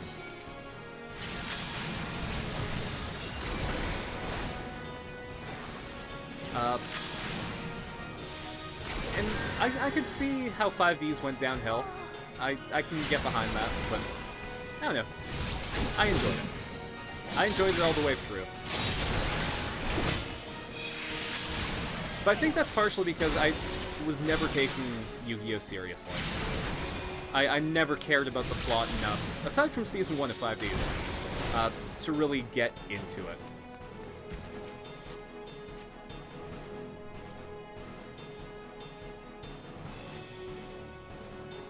Pepper, you are absolutely right. Season 0 is where they had stakes. Season 0 is where people, like, died gruesome deaths. You can hook me up with it, and it's dub sub. Really good. There's much change, but it feels like a good coda. I mean, send it to me. I can't promise I'll watch it, because I'm behind on a lot of stuff. But I'll definitely put it on the list. There's my girl. There's Iceheart. Looking for me, I presume. I'm always looking for you, Iceheart. You're great.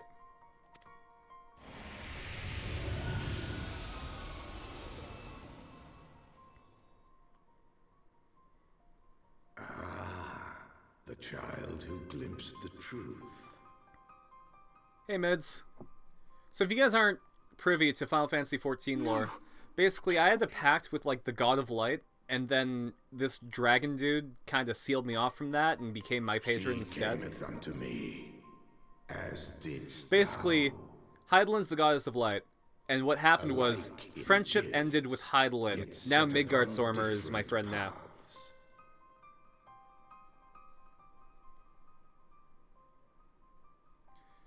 I mean, speaking of Yu-Gi-Oh, we needed to get a speaks Dungeon true, Dice Monsters O anime. River of Light. Dungeon Dice Monsters was Like legitimately you, fun to play. I I had a have friend who invested got in one of the you. starter kits, and it was, like, super cool. And there was a Game Boy Advance game that I really want to get, The visions where it's terrified just me Dungeon Dice first. Monsters. They came without warning. I wondered what I had done to deserve them. But I had no time to ponder such things once the calamity came. I really want to listen to The the lore for land Iceheart, turned though. against She's great. us, and in a matter of hours, Falcon's Nest was buried under 10 fulms of ice and snow. We had no choice but to flee for Ishgard. Yeah, it's kind of We bullshit. came to the wall, and while we searched for a way through, there was an avalanche. and then I was alone. So I set forth for Dravania. I knew full well what might happen where I found. But I could not survive on my own. I was found, of course. And not by a mere dragon, but by the great worm Hraesvelgr. Gotta remember that pronunciation. And it was then that I knew why I had been given this gift. For with it I heard his voice, and saw the truth through his eyes.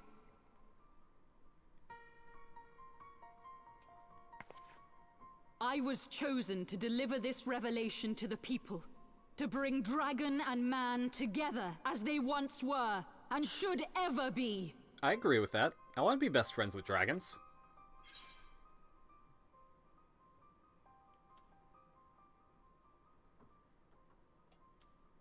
I mean, yeah, killing civilians won't do that. That's kind of a... That kind of turns people against it.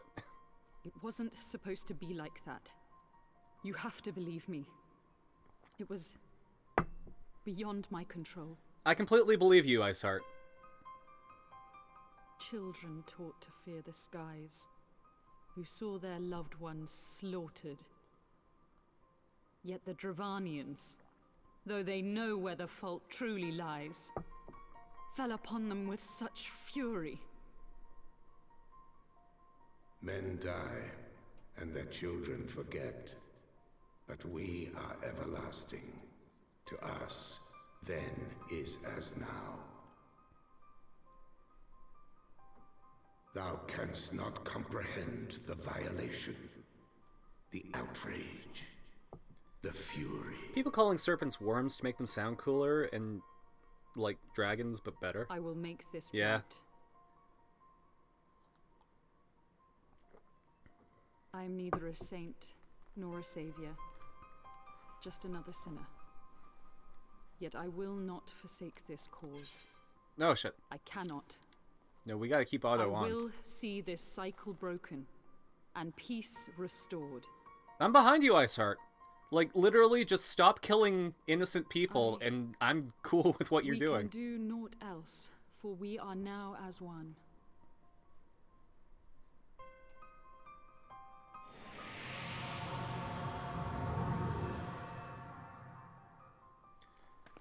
Sorry, guys, I'm gonna open a pop on mic, and it's not going to be great. Ah, there we go.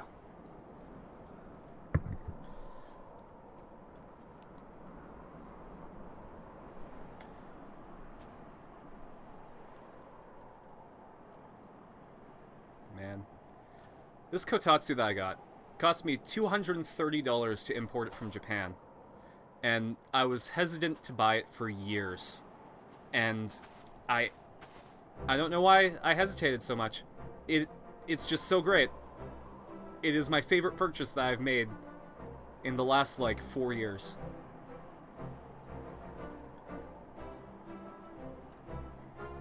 Real fancy? Hey guys, why?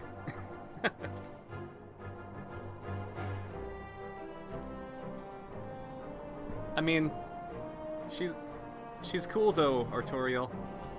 Literally, her thoughts and mind are unclouded. They are only those of justice. Hey guys, you know what? Let's stop pointlessly killing each other. Sound good? Yeah, exactly. Mindless killing doesn't solve things. Killing with intent can solve things, but mindless killing does not. My D&D character that I'm playing right now, his whole ideology is that some people are just detrimental if they're living. And I'm playing in a party of pacifists. So the spectrum that we have right now is Milo, who is a Corgi Knight. He is lawful good. He is a lawful good boy. He is the goodest boy. Then we have Lesia. She's a Drider Druid, and she's neutral good. I know Driders are not supposed to be good, but, like, backstory makes it so that it makes sense. And she is, like, tired of all the bullshit that's happening in the Underdark. Like, the daily flayings don't really mesh with her. So, she just wants to escape all that. Then you got my boy. He is a phantom thief and a detective. He's a kitsune. And he is all about wanting to deliver justice.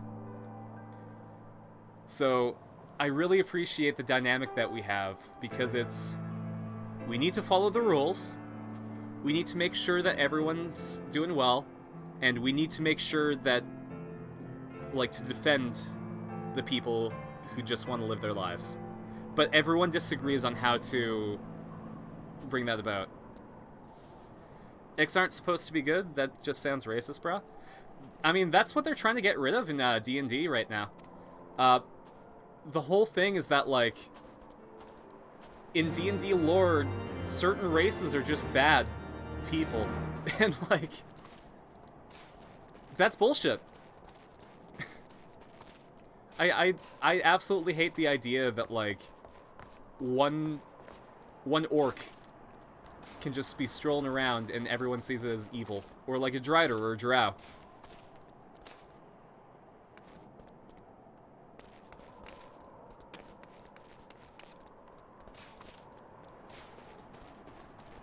Yeah, the current campaign that I'm playing with the Fool's Gold crew is really fun. If Dingo doesn't end up doing anything with it, I might just ask them to try something with it. Whether it be like a YouTube series or like just comics or whatever. I really want to tell the story, because my current character, Phantom Thief Luna, is my absolute favorite that I've ever played, and I think his character development has been top-notch throughout. And that's all because everyone is working together to make each character work really nicely. I went full weeb with the name, though. He's a Kitsune Phantom Thief, so I called him Akuto Tante. Akuto being, like, rogue, but in the shit way. Like the, you fucking rogue. And Tante meaning detective. His name is his job. Will Smith, Orc Lives Don't Matter today. Basically, him in the Netflix movie Bright. Oh man, Bright was... I wanted Bright to be good because it was modern fantasy and we don't get enough of that. But it was really bad and kind of racist.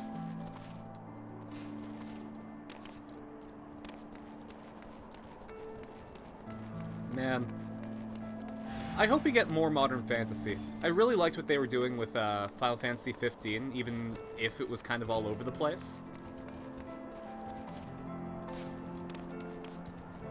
Like, I love the idea that I can be driving my car and then getting attacked by demons.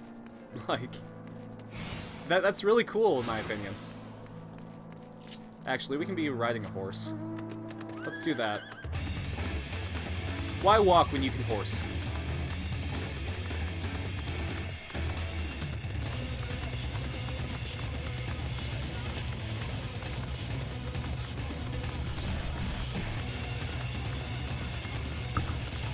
Bright is how you do urban fantasy way wrong? 100%. 1000%. Urban fantasy, in my opinion, has two really strong ways of doing it. And that's... magic has always existed and everyone's coexisting together. And that's just how the world is. Or, the world of magic intrudes on the world of man, and everyone has to learn to deal with it. And Bright did the first one in a way where, like, they basically brought a lot of the problems of the current world into the fantasy. And I can see how that might make for some really interesting situations. But at the same time, like, it really exacerbates the idea that...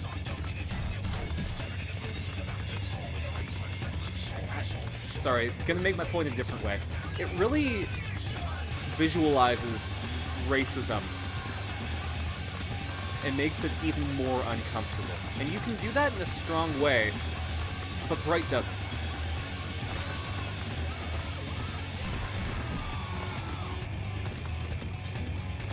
Final Fantasy 15 wasn't called Final Fantasy 15, it was just a game where you and your J-pop boy band drive around, fight monsters, and then maybe save a small kingdom.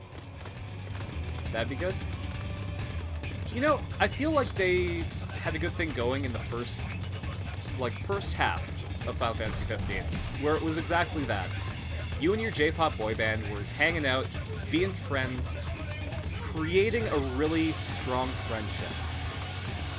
I think that if they focus super hard on the bonds between the boy bands, as opposed to, like, the stuff in the world, that would have been a really strong story.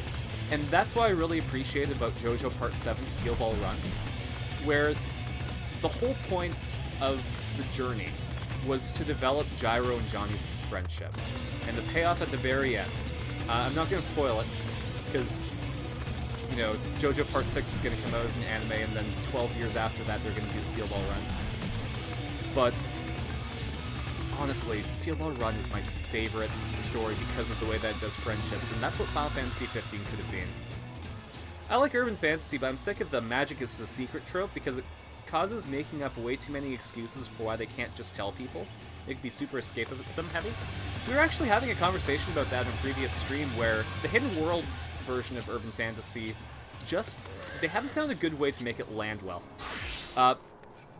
Aside from maybe Hellboy. Hellboy, I think, did the Hidden World version of urban fantasy really, really well, because it focuses more on the fantasy version as opposed to the urban part.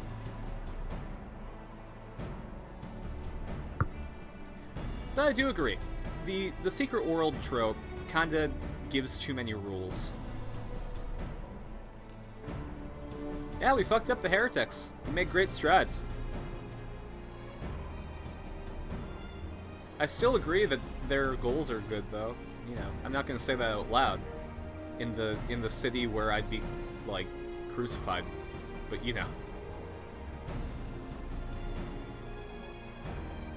I am glad to see that Final Fantasy XVI is returning to a medieval fantasy setting, because I think that Final Fantasy does that really, really strongly. But I hope that we get more urban fantasy games. And media in general.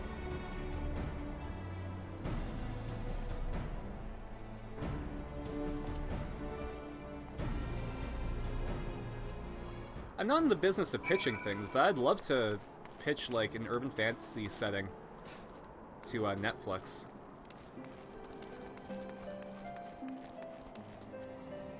Alright, so I gotta go back to Fortemps Manor. I'm gonna really try with the pronunciation, guys.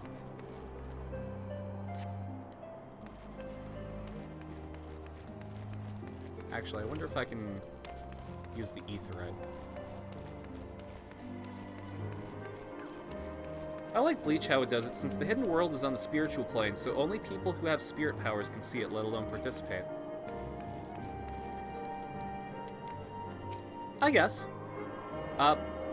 It is really neat to have, like, the hidden world only accessible for a specific few. But I think that just counts as them being completely separate.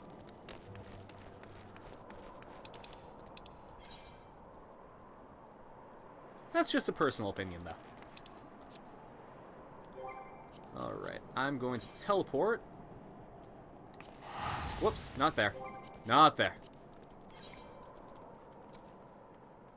No, I'm at Foundation.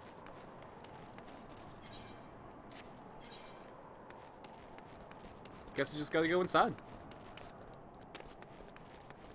What's up, Emmeline?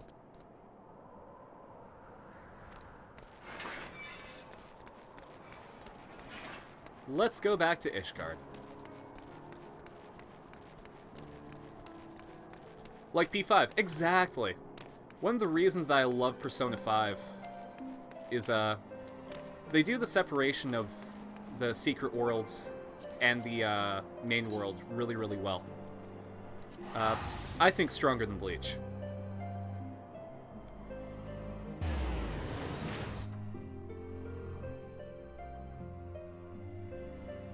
And that's just a running theme in Persona.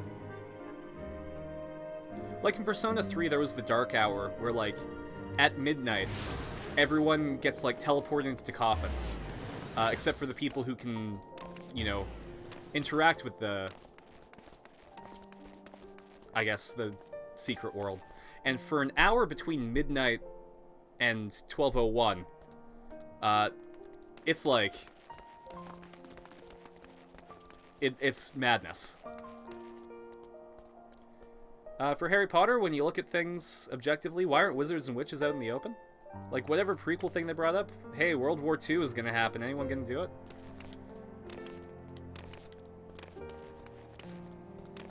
Yeah.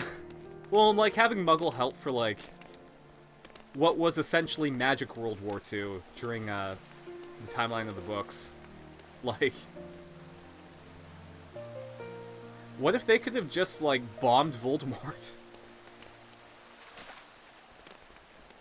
Like, I'm sure Voldemort wouldn't have seen it coming if, like, a B-12 just dropped a shell on him. That's a bold statement, but I agree. It is. It is a really hot take to say that the Bleach secret world pales in comparison to Persona.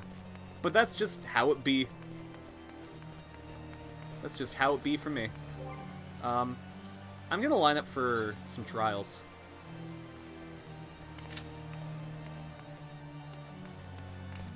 Those are really fun to do.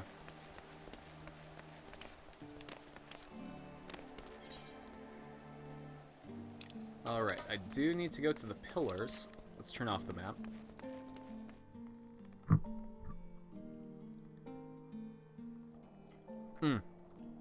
Actually, before I do that, I would like to do my next Red Mage quest. I just forget where that was. Let's see.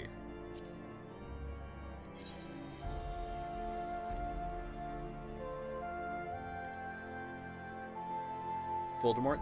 Aha! I shall rule the world! U.S. Army, man? Not today. I mean, pretty much. Let's see.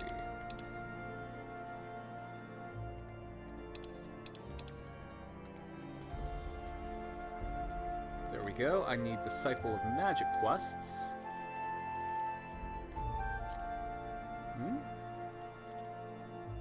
There we go. Job quests.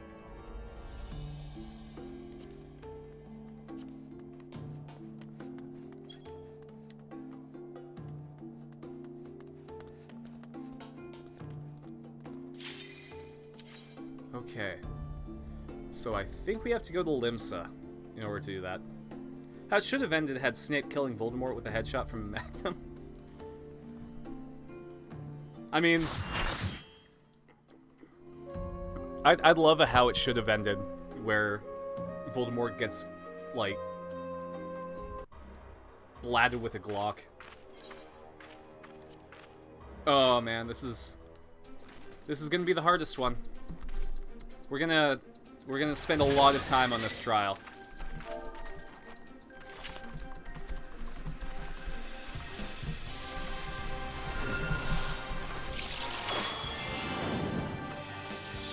Guys, I don't know how to say this, but I think this one trial, we're gonna need the whole 60 minutes. This is gonna be the rest of the stream. Magitech is hard to pull off too. Maybe it's because Steampunk has ruined me to where they all look the same.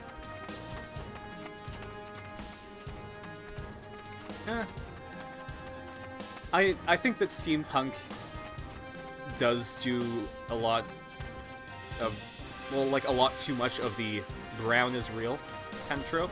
And the reason I don't like a lot of steampunk is because the palette is just gross. But there is some good steampunk.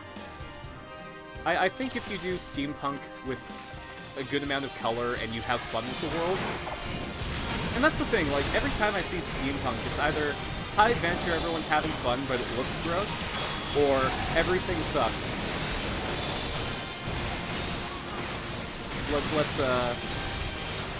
Let's not have fun.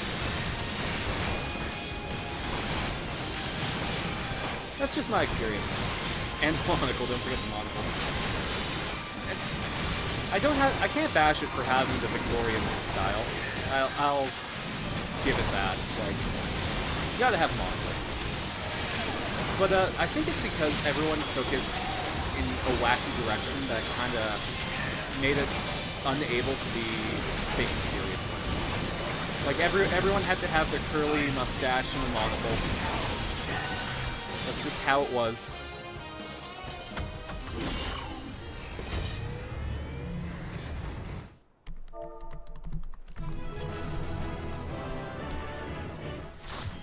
There we go. We win. Give the tank a commendation because they deserve it. Peace out.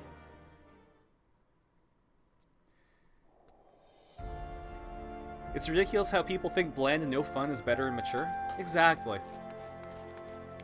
And I think that's why I'm kind of burnt out on grimdark stuff. Like, there is absolutely a time and a place for it, and it can be done really, really well. But man, have people just beaten it to death. Like how Korra did the semi-steampunk? 1000%. Absolutely. Legend of Korra did steampunk really, really well because they had fun with it. And because it was, like, a mechanic of the world, not a feature. If your world's identity is steampunk, then there's a really easy chance for you just to not be able to do it well. Grimdarks just kill me? Yeah. And, like, I think it's a trope right now that'll pass, but God, it can get just so beaten down. And I feel bad, because, like, right now for Fool's Gold, where Dingo's at, we're in a really grimdark section of it. But that's because you can sort of only tell enough of our campaign in 10 minutes to, like, really throw the plot points in. We had the whole thing with the ducks. Like, Gothy had a whole bunch of ducks. We went to spas all the time. Irina's whole thing with having to manage a girlfriend, like. But we'll get... Fool's Gold will get out of that. And it'll be funny again. Sort of extends into animation in general. Something can be colorful and fun, still be mature and worthwhile. I mean, just take a look at, Gravity Falls. Like, it went into some deep shit about the supernatural. And got to be really, really mature. There are good people in the world that would just do good with their powers. Exactly. Like, realism and pessimism don't have to be mutually exclusive. Even with the grimdark section, you got a ton of the jokes and interesting characters who are beyond, oh, and brooding. It's fun, engaging, and not just surface level sad. Yeah. And I think that's my big problem with grimdark. It's very surface level.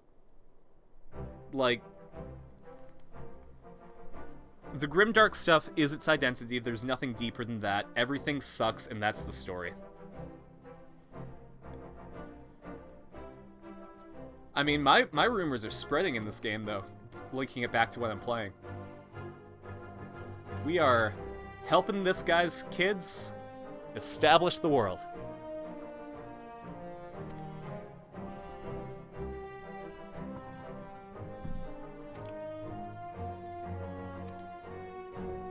Sorry guys, my headphones are just exploding. They are not... Is my Bluetooth getting, like, interrupted or something? I know it's not coming through on the stream, thank God, but... My audio right now sounds like the city theme from Sonic Chronicles, The Dark Brotherhood. You know, the one that goes like... Except it has even less rhythm than that. Actually, for you guys who haven't heard it, I'm gonna bring up the city theme from Sonic Chronicles really quick, because you guys really need to hear it. Here.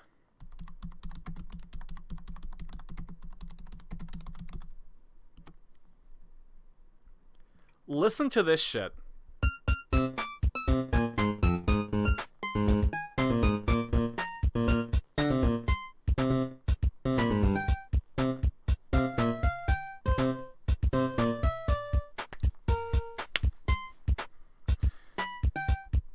God. It's legitimately super bad.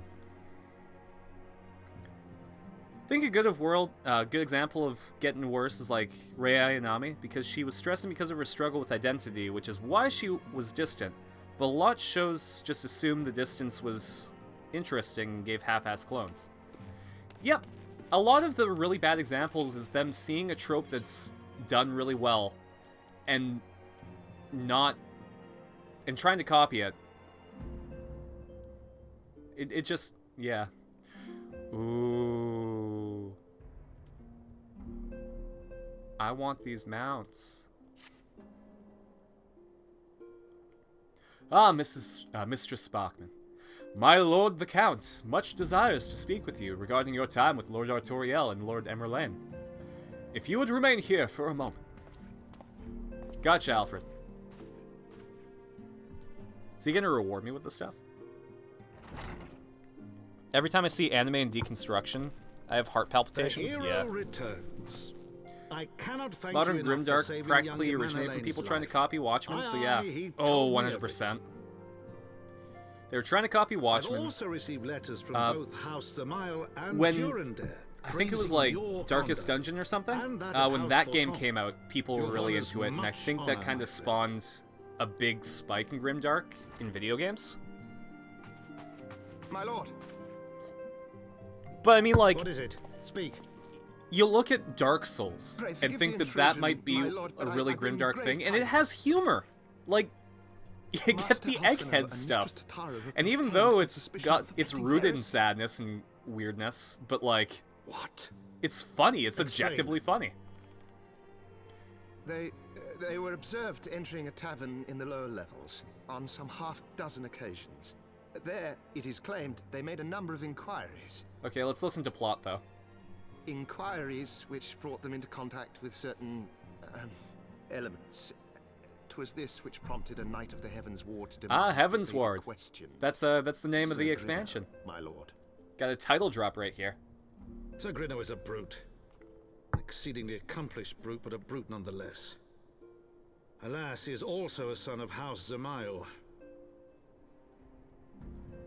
I usually stop after 2 hours, but I'm having a lot of fun with you guys. How So quickly we forget let's the keep petty going. nature of men.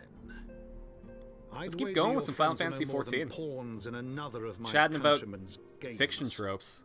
Such is the way of things between the high houses.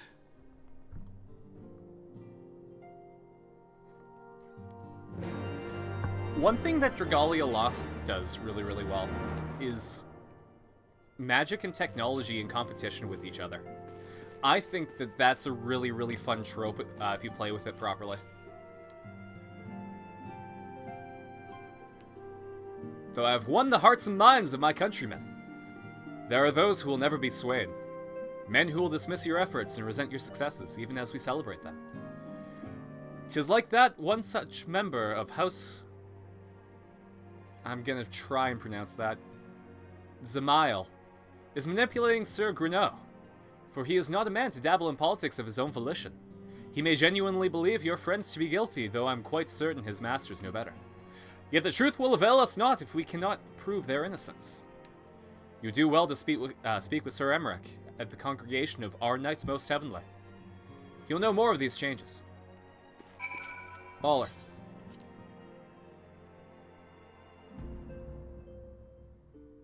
Way better than any mobile game has the right to be? Absolutely. I really hope that they do something more with Dragalia Lost, whether they bring Yuden into Smash, or if they make like a console release that summarizes the story but in a different context. God, I hope they do more with Dragalia Lost. Like this scene, something that people need to do is study feudalism when they want to talk about house and nobility, especially since they're going from standard European. Yeah, I think it's really important to understand structure historically if you're going to implement them in fiction. Because in order to break the rules, you have to actually know the rules that you're breaking first. I have to go down to Foundation. I can do that with either an Aetheryte, or I can just fuck off down there.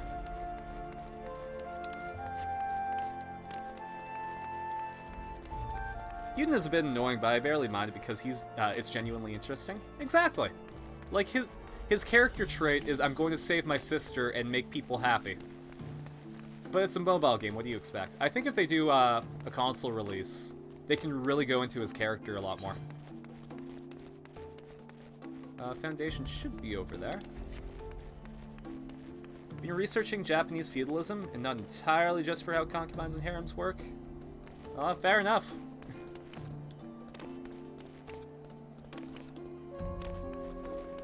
Man, I need to get back into Ghost of Tsushima.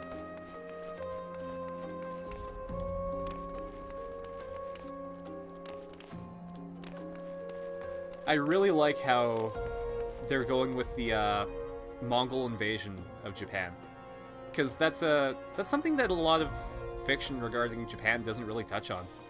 Like, Mongols invaded Japan and an island was defended, and then they died in a tornado when they retreated. Like,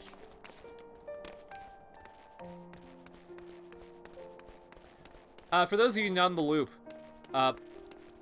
when the Mongols died in a tornado, the Japanese saw that as, like, some divine intervention, and they called it the kamikaze, the Godwind.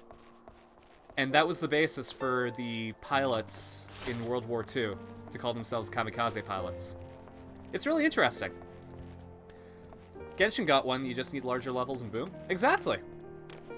Feudalism stories, but it often gets glamorized, and feudalism wasn't really a healthy system for anyone. Oh, absolutely. Like, nobility is a cool concept in fiction, but in real life, it is just a mess of problems.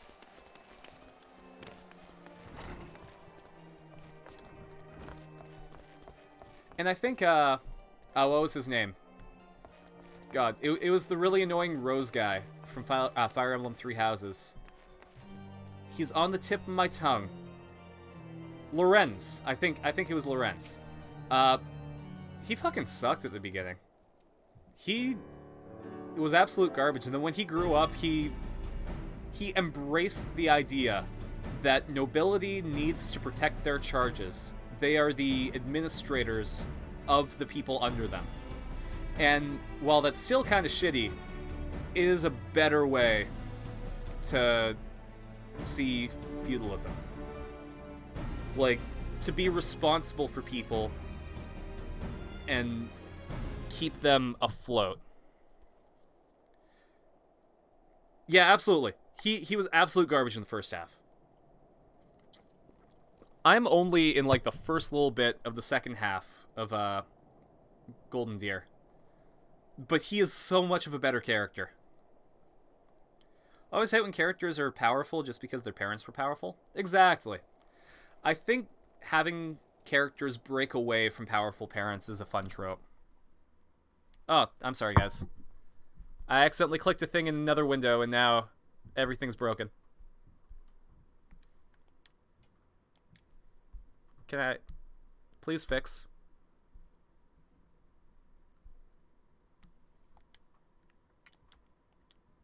Oh, I think I might have broken it.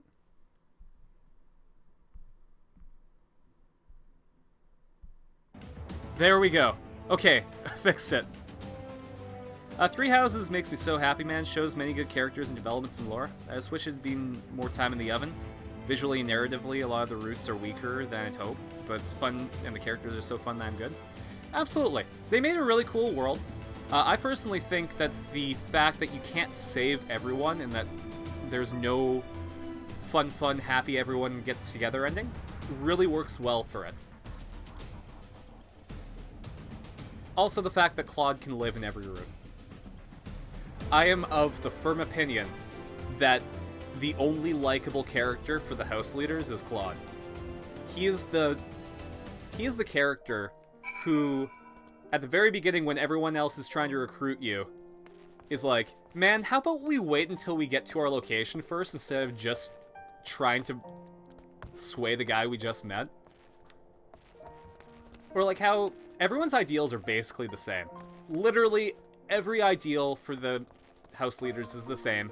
They want a world where everyone can work together and be in harmony, where nobility doesn't necessarily mean the be-all and end-all of society. They just go about it differently. The game is a series of tragedies of war, and a lot of modern entries forgot that. Absolutely. X and Y made it more blatant with his aesthetic and the Battle Mansion. Oh, sorry. That's Pokemon.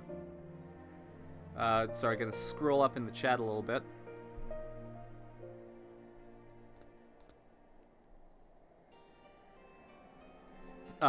Pokemon Generations 5 to 8 established that the regions used to be kingdoms. X and Y made it more blatant with its aesthetic, giving you royal names. Yeah.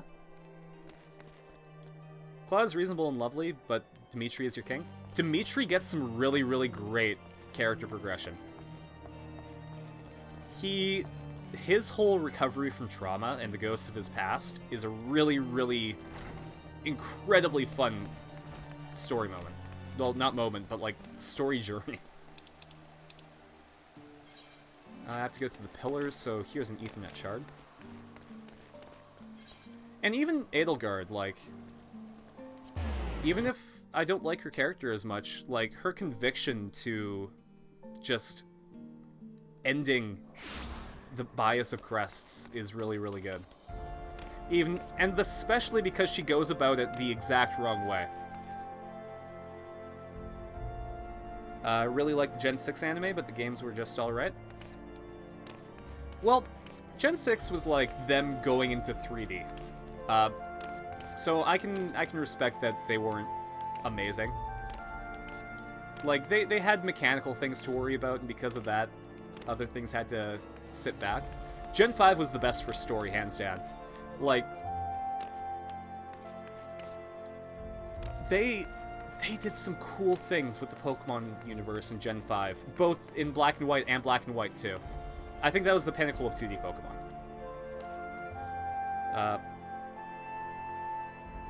If you ever had power, you would probably be corrupted.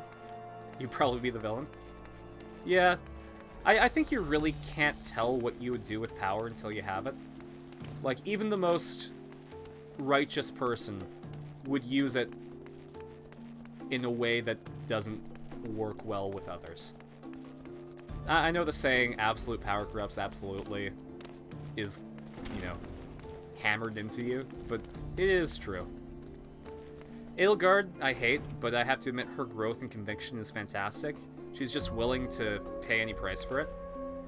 I wish we saw more of the consequence in her route. Exactly.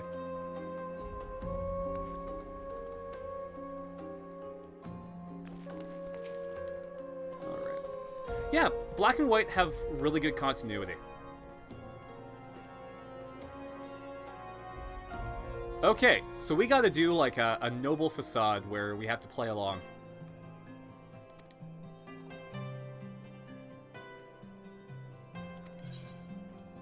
Alright, let's go.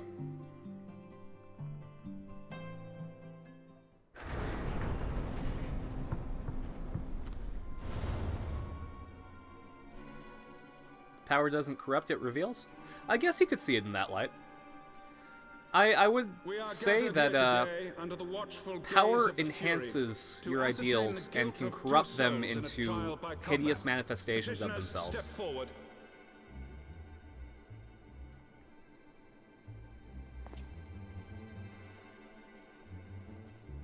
Alright. Sir Grino, for the benefit of all here present, I would ask you to repeat the charges which you have leveled against this man and this woman.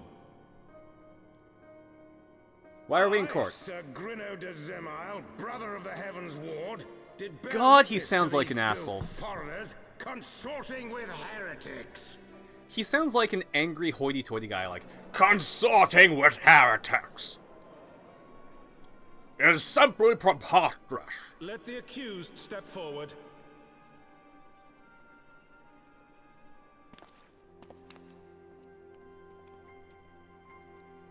Alfino Leveilleur, Tataru Taru, you have heard the charges leveled against you.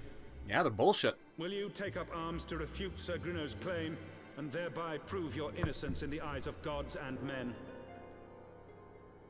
Name me as your champion. I, Alfino Leveilleur, am innocent of this charge, and claim my right to trial by combat.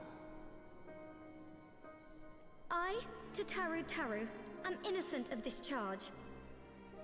But I am no warrior and cannot fight. So, I claim the right to name a champion. Nice.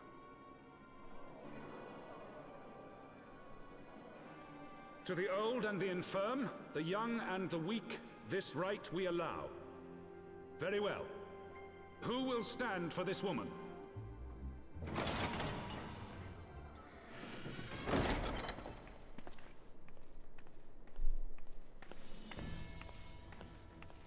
I'm gonna stab whoever tries to hurt Tataru in the eye. Tataru is an innocent flower and she must be Just protected. as I was beginning to doubt the efficacy of the Ishgardian justice system. Come, my friend. Elves Let us sucking put are an end to this overplayed, mama's but farce. fairies are the bomb and get shafted. I like when elves are the assholes of the story. Like when they're the villains. Like the Thalmor from Skyrim. That was fantastic. And I like when fairies get played traditionally as like the mischief makers and the tricksters. Like real fucking asshole fairies. I nailed the rich annoying guy who ends up betraying his poor people bad voice. Thank you. I'm in a crisis of profession right now. Because I went to school for animation. And I'm really... I love animation and all. But it feels like voice acting is where I need to end up. Like, everyone throughout my life has said that I've had a really good voice for stuff like that, and I should do something with it, and I've always ignored them. But I guess that's where I need to be, man. Voice acting is probably where I need to end up, and that's what I'm going to be working on for the future. Trial by Combat hasn't been officially banned in the US? Good to know! If I ever get in trouble, I'm going to invoke my right. Be back in a bit, gonna eat. Gotcha, Pepper! Enjoy your food! Trickster fairies are one thing, but when you go into the full mythology, mostly Celtic, for fairies they can be normal people. Wherever I end up, I'll be fantastic. Aw, thanks, Tacos. I really appreciate you believing in me. I have my pride.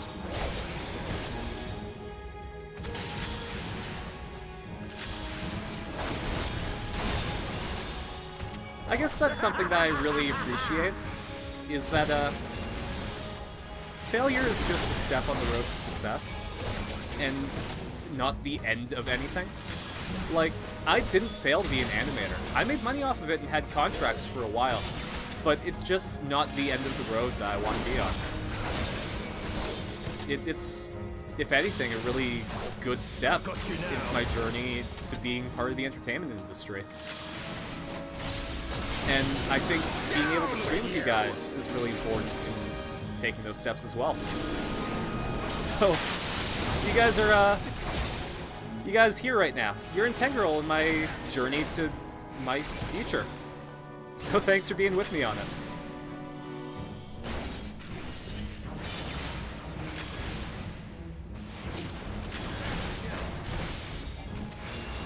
Alright, I'm gonna step in and slap him.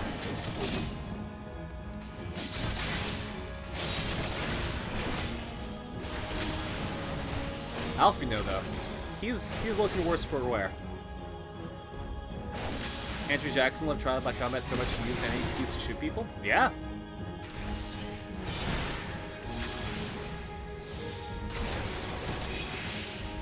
It's over. Back then, you could throw down your white glove and be like, "Yo, Prez, I'm gonna blow your brains out." That's how you do it. I'm sure, even though it's illegal... sorry, it's not illegal. It's just frowned upon. So... I probably wouldn't default to Trial by Combat. Though I'm practicing swordsmanship. So I could.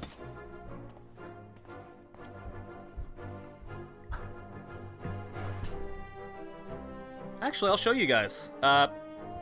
So when I was doing swordsmanship a little bit back, I specialize in cutlass combat. I liked the idea of shorter swords that are curved so that they carry the blade away from you and you can retaliate quickly.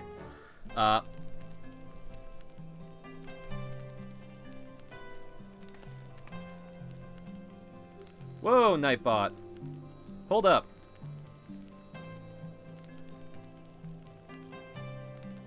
Nightbot, that wasn't cool. Give me 1 sec.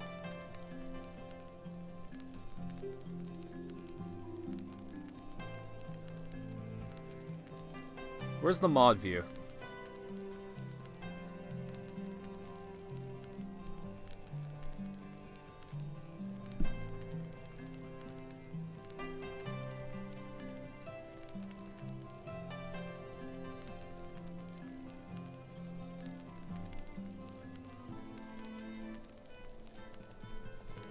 Okay. I'm trying to tune Nightbot to be, like, a good moderator, so...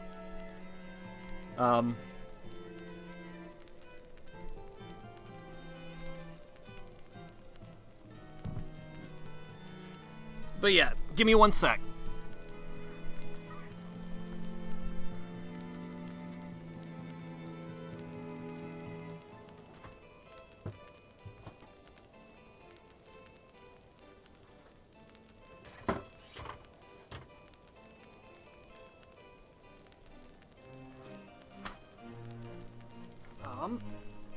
Here.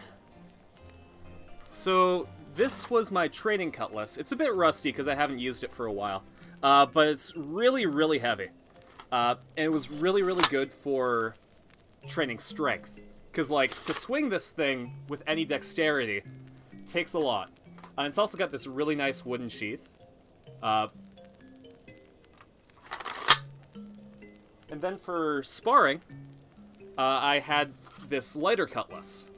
I also made the sword frog myself out of leather, and I'm really proud of it. I learned how to hammer rivets because of that. But yeah, like, this one's lighter, so it was easier to use in regular combat. Felix uses a Zweihander, so it was really, like, I had to figure out how to, counter him.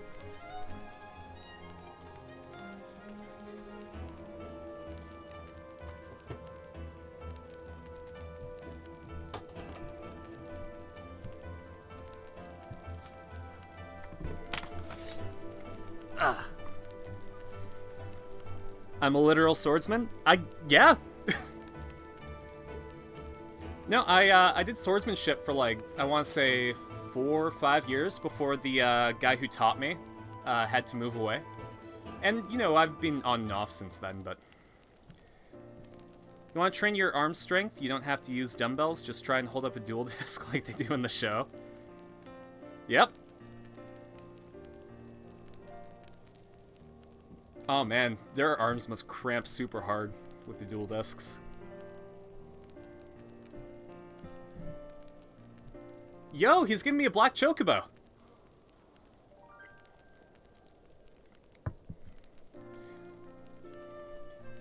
Yeah, no, Felix and I used to do swordsmanship together, and it was really, really fun.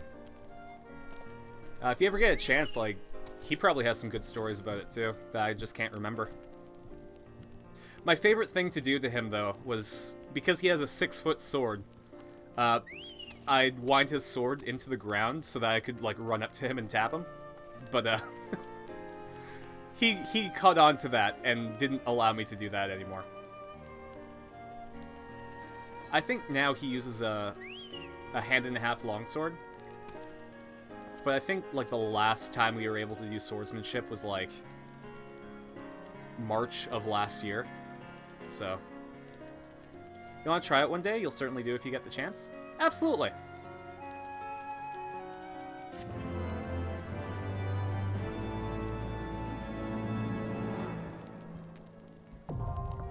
No, a lot of people don't consider, like, alternative sports.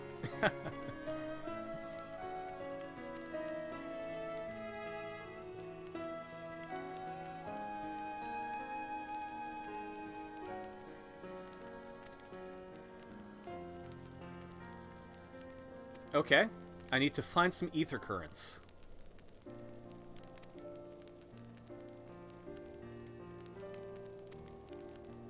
That's interesting.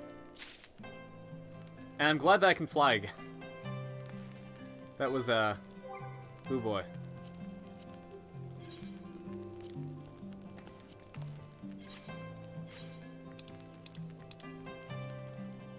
Alright. Oh, geez, I have some cards for Triple Triad, too.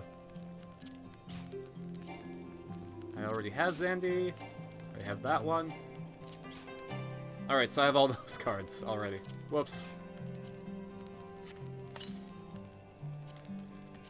Alright, so I can summon the Black Chocobo. When it comes down to real-life swordsmanship, I know you want to get your stuff like you're doing historical fiction, but things like Star Wars, and especially video games, anime, and just like, anything fly if it looks bomb.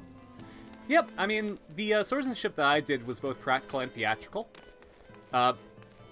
The theatrical aspects were what I really liked about it, because, you know, being able to choreograph your own fight for an animation as reference really works nicely.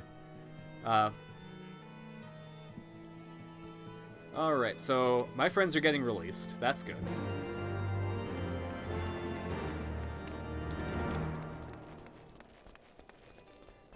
I will say, though, in terms of choreography, I try to emulate Kamen Rider Wizard. It just had the nicest looking fight choreography out of anything that I've watched. Like, any media. Hey, welcome back, Pepper Shaker! Hope you had some good food. I gotta really figure out what I'm having for dinner tonight myself, because, like, I have a 75% off coupon on Uber Eats, and I kind of want to use it. Wizard had the best choreography, absolutely.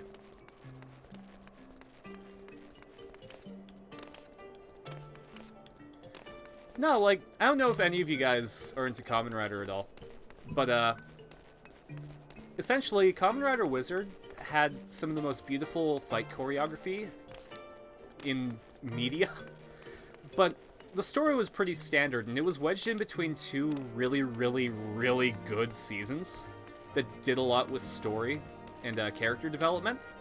So because of that, like, even though it was a good season, it wasn't an amazing season, and that's why a lot of people don't look at it well. His athleticism, kicks, jumps, and swordplay were... yeah, it was just straight-up fencing and straight swordplay.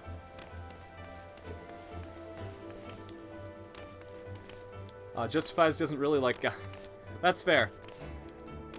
Gaim was actually one of the more popular seasons, because it was edgy. And I get that. People like that stuff. But it ain't for me. I got a bit of a hot take on Drive, and it's that it was kind of a generic season until about 2/3 of the way in, when it really kicked up with the Roidmudes. Like, just everything with Heartbrain and Medic. Once they hit the spotlight, and once they started characterizing Chase, is when I started enjoying Drive. You don't like Urobuchi? Sorry, Urobuchi. Yeah, that's fair. If you don't like him, then you won't like anything that he makes. I appreciated Gaim for what it was. Just, it was Madoka Magica and Kamen Rider Ryuki with fruit. Oh, what do I want to do? I think I'm going to go to Limsa and see if we can do some Red Mage quests. I think they were at Aleport.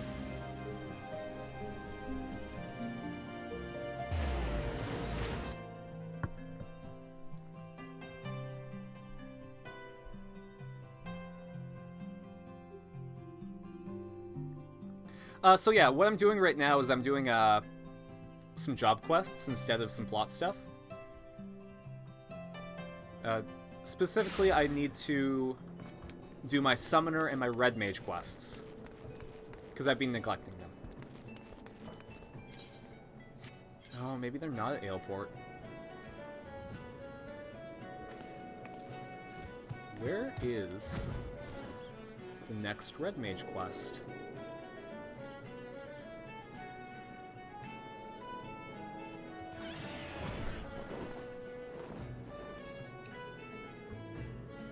It's not gonna be that one.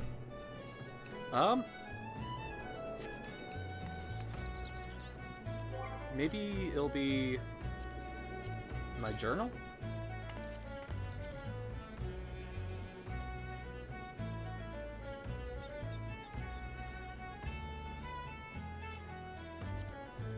That's main quest. That's Gunblade.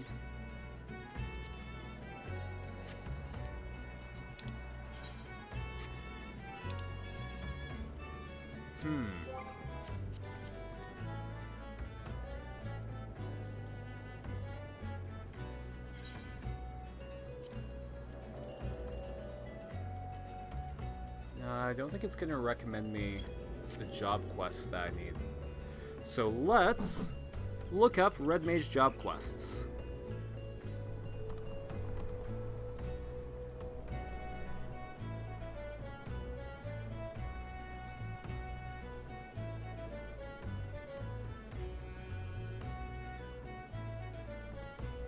I'm pretty sure it's on Lambard's Trail.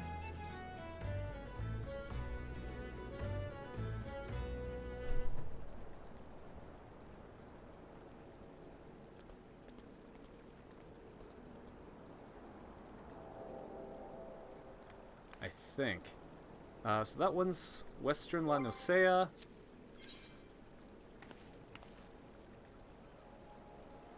Coordinates.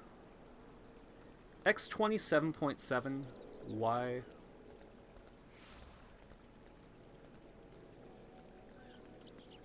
$26. I'm looking right at it. What the fuck? Oh, man. Oh, man. It was literally right here. Ah. On the plus side, Arya looks really, really cute in her red mage outfit. Like, look at her.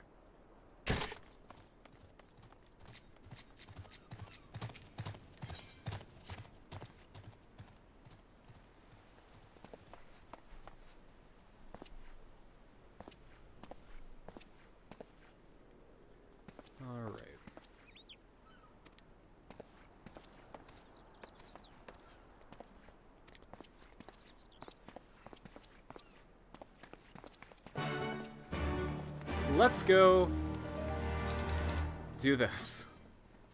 We gotta go to Limsa.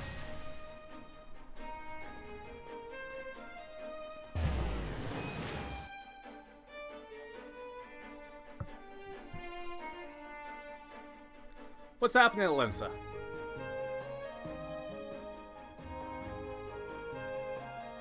Wait a minute. There's a subplot happening in the chat in game. Pac-Man is asking who the fuck is marrying you. I kind of want to see what's going on with this. Where are you, Pac-Man?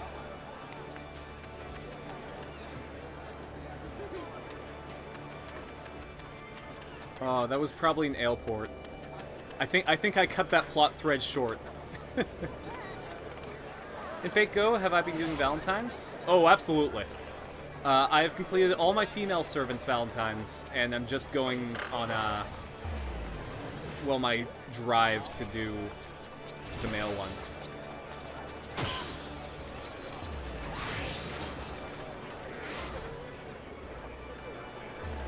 I was really nonplussed that I got Gilgamesh as my guaranteed super rare, but his Valentine's event was really kind of cute, so I'm with it. Gilgamesh has been redeemed in my eyes.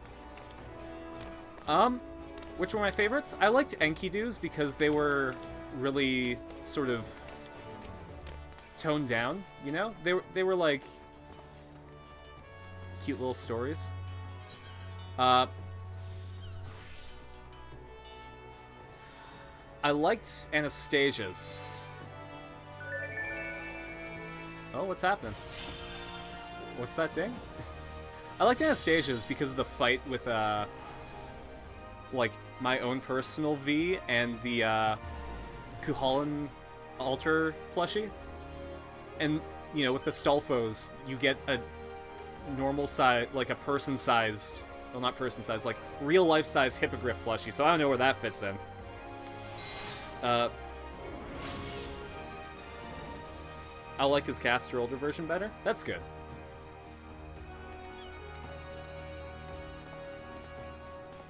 Who else did I like?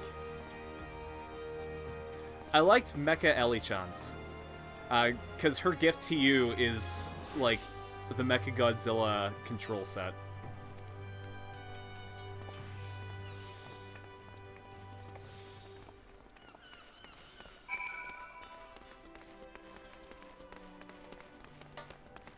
Actually, I'm gonna take a look at the market board and see if there's anything cute to wear.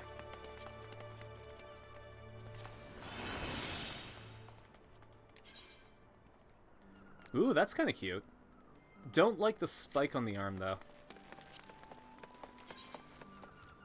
Eh.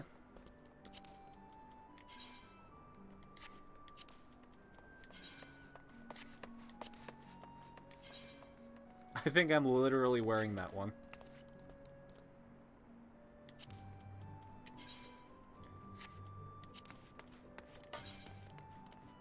Ooh, that's kind of cute. Actually, since I'm in Limsa, I can probably throw on a new glamour. Okay, that's good. Actually, I'm gonna save that. Yeah, this one looks nice.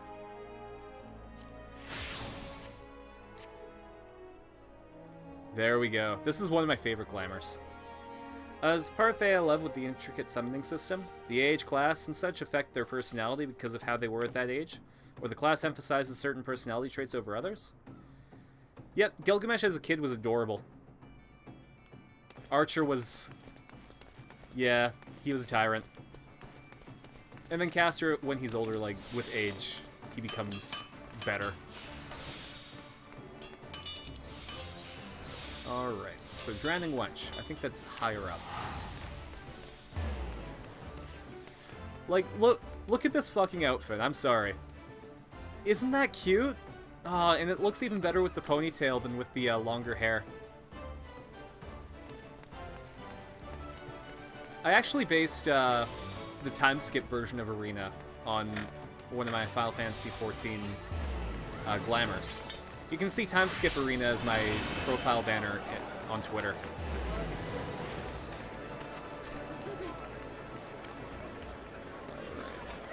Where are you? There you are. No, that's the dancer quest. Maybe it's higher up. Yeah, I think it's on the second floor.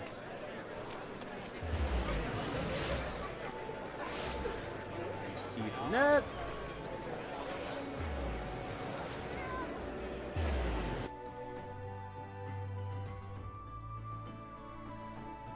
Yeah, I like playing with the glamours. That way, like, if you have some older equipment that you still think looks nice, like, you can repurpose it and make, well, just some cute stuff with it.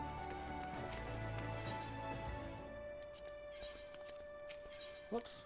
There we go.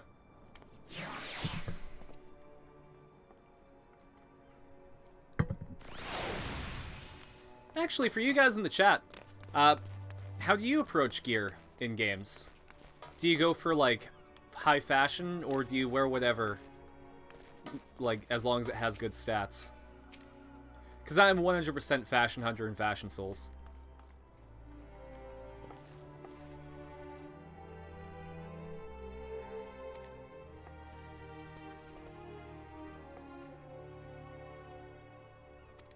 I'm assuming that I'm gonna have to... yeah, I'm the diversion.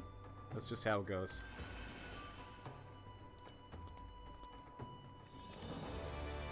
Arya's gonna be her... this is gonna be her trial as a red mage.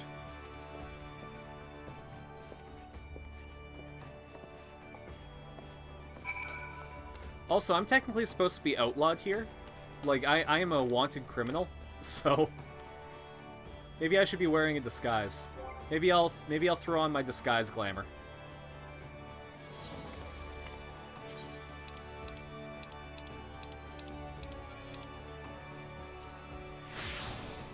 There we go. No one will suspect me because I'm looking cool.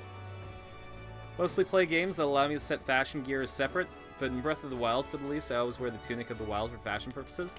Exactly. Like, I like the layered armor system in Monster Hunter and the glamour system here, but, like... sometimes you just gotta wear what looks cute and cool.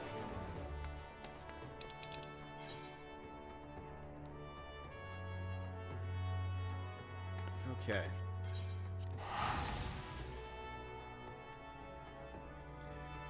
don't really do high fantasy or MMOs, but in either I always think, why should I even join guilds? Fuck the system.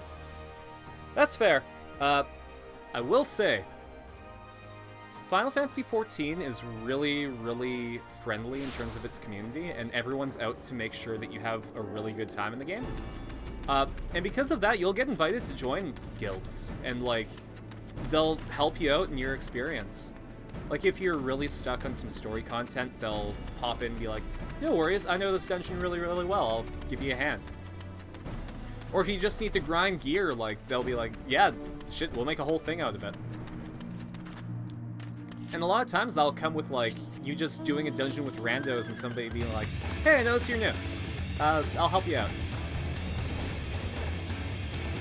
Also, I now have a flying horse.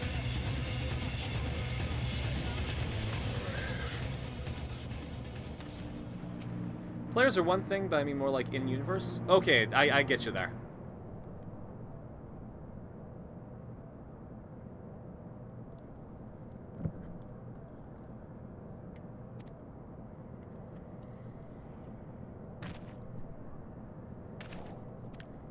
If I'm gonna be a decoy, I gotta be in disguise for it.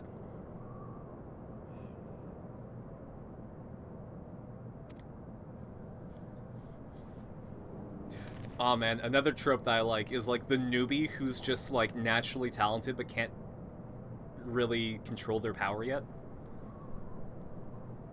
Like, they can cast a level 9 fireball, but it's always going to be centered randomly. You automatically think things in real world and universe situations, to where you're like, how would this happen? So I'm like, yeah, but I want to have a merry band of allies, but for big guilds I don't want to sell out. That's really good. Role-playing in video games is something that can lead to stuff in other media. Like, the way that you play a character in one game might be the basis for a story that you tell later. That's why I really like D&D. Like, it's group storytelling and characters develop well.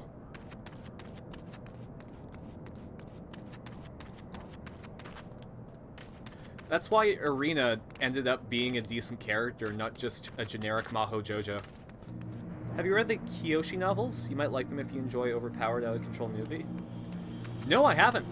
I got a big reading list right now. I'm currently reading Final Fantasy XV Dawn of a New Age. The Hollow Needle by Maurice LeBlanc. And I'm finishing up The Hitchhiker's Guide to the Galaxy. So, Kiyoshi. I'll just make a note of that.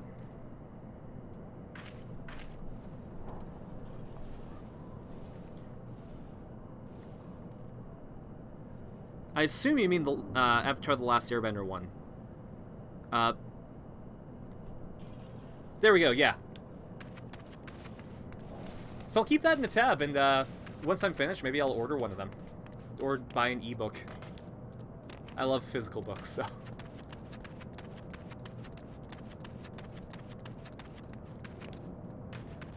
The lore of the Kyoshi Warriors was always really, really cool. So, it'll be nice to just see more of it. Us Westerners are a bit too obsessed with always having to train. For America, it can go to Our Great American Dream. If you work hard enough, you'll achieve your dreams as the underdog story. Yep, that is a very hard Western trope.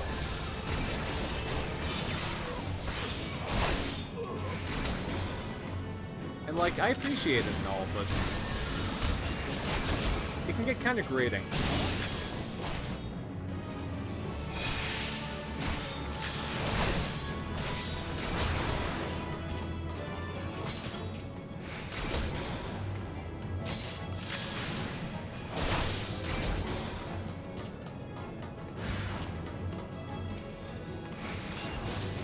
Jeez, guys.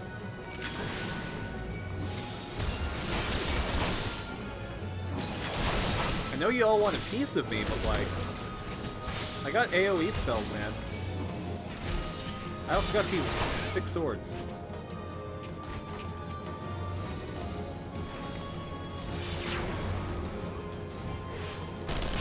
These guys just, they didn't stand a chance.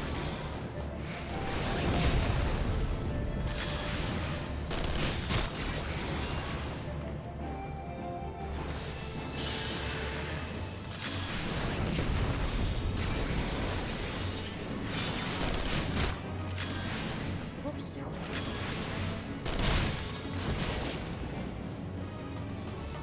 Japan has underdog hard work stories too, but a lot more characters than people want to admit they're just born with great power. Well, like, there's a time and a place for everything, and I don't think one trope is better than the other. I just think that it's very prevalent in Western media that the underdog stories are popular, and responsibility stories are popular in other areas of the world. That's why, like, you should really just... what's the word? You should try to approach as much variety as you can, because you'll find stuff that surprises you.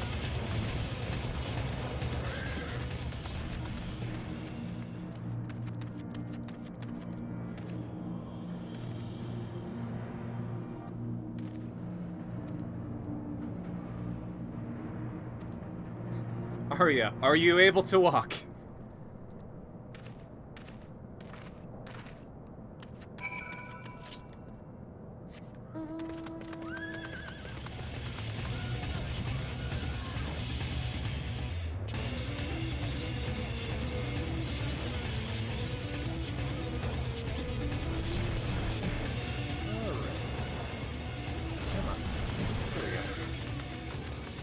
How are you, Arya?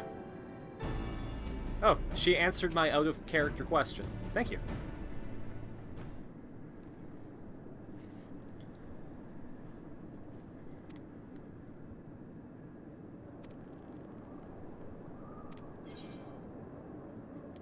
Keep at it. Yatta!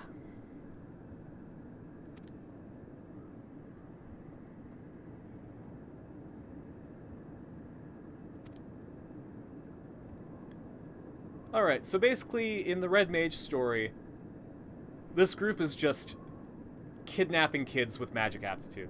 We found Arya there in a barrel. And then they get branded and mind-controlled, and then they summon gods, and it's absolutely shit. Like, we gotta take them down. This guy Lambard, he used to be a Red Mage, but now he's, like... He's working with the assholes, so we gotta take him down.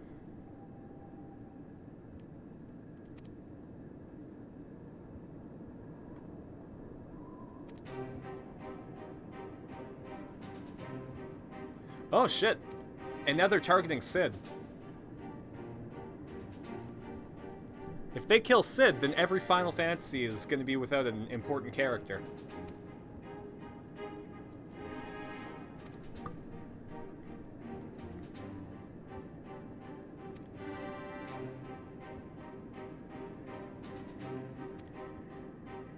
Kill the assholes, absolutely. At this point, I told this to my friend who was a Final Fantasy nut. Red and blue mages look like how tokusatsu characters look, and he agrees. Yeah, red mages are fashion icons. Straight up, the red mage outfit looks like something from Ryu Soldier.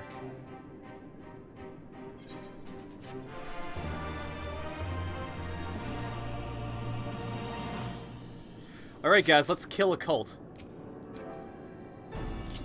But first, let's take a look at my abilities, because that's kind of important. I got Emboldened, so I need to complete this quest to get this ability. Which basically... So I have my gauges, right? And I need to balance them with black and white. This one doubles it.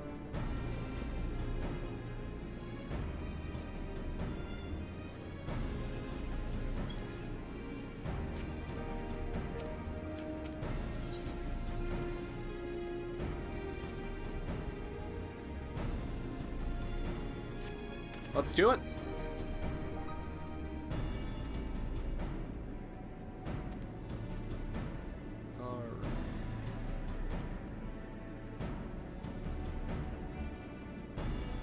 Oof, Nightbot, come on. I gotta really tinker with you once the stream's done.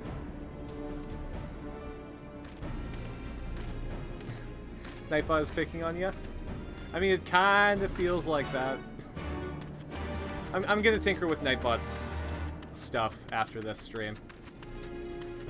Because some stuff that I consider spamming isn't what Nightbot considers spamming.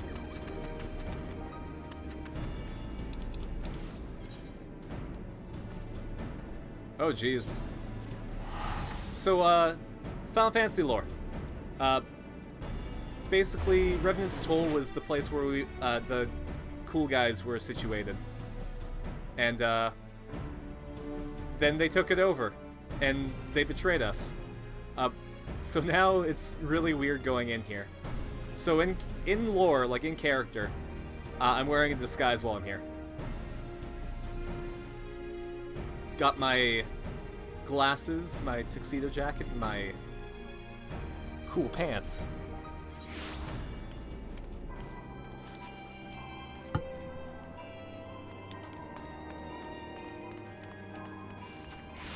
I'm actually kind of interested to see what's going on in here.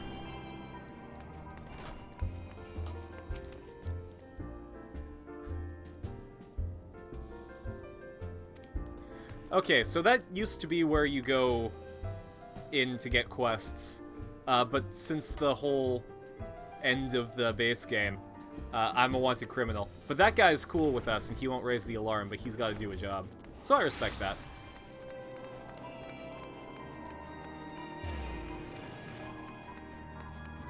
Lots of stuff that's locked out, though. What do I need for you? Okay, so I need to level up my non-combat classes. Which means we'll never play that quest. First Final Fantasy I ever played was X, but, well, 10, I guess. But I was so young, so I really only cared about the battle system. And even then, as a kid, I was more generic power player, like in Pokemon. First one in earnest was the DS remake of 4. Yeah, the DS remake of 4 was one that I played, and I really enjoyed it. I think the first Final Fantasy game that I played was, oh jeez. I guess I'll have to say the mainline one.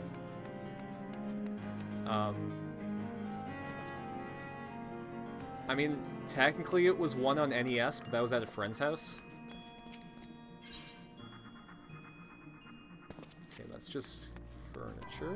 But Rowena... Oh, I beat her Triple Triad, that's why. Okay.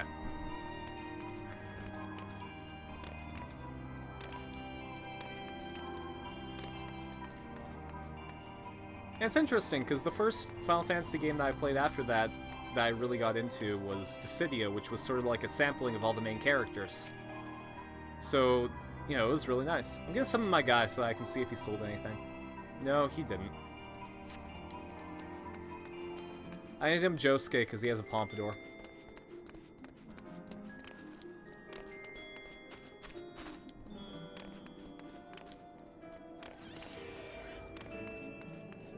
Alright, I think... No, he's not there.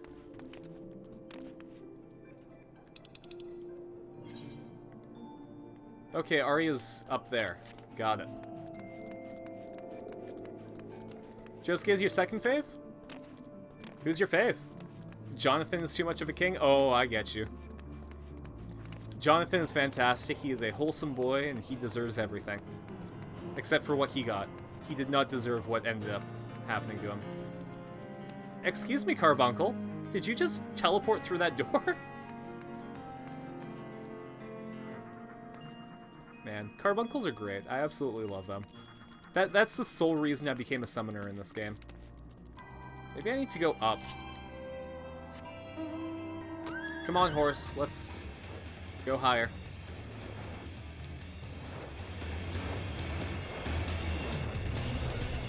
There we go.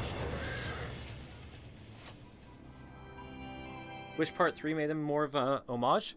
I mean, he was in all of part 3. He was like 80% of Dio.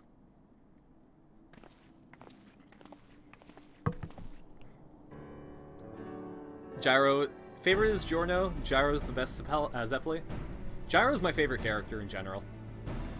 I don't know if I've ever shown it, but here, give me a sec. Also, I like how that Jesse is just Final Fantasy VII Jesse. I don't think I've shown this on camera, but...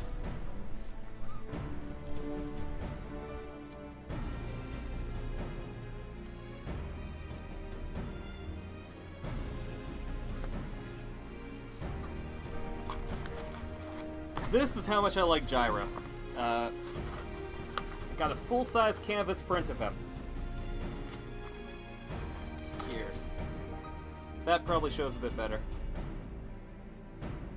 But yeah.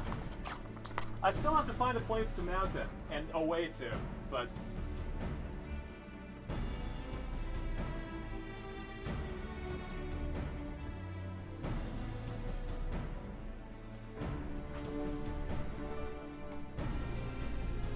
oh no! Nightbot strikes again!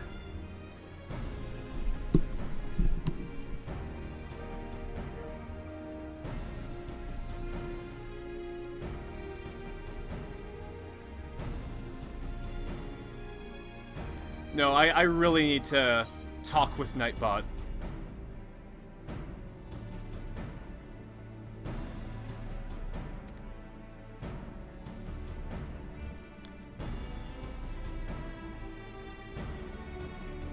Made it a point to discuss how at home Dio feels in Jonathan's body? Well, at the very end of the series, like, just the respect for the character shot right up. It's alright, I have nothing against, like, all caps, so I'm gonna see if I can change that in Nightbot.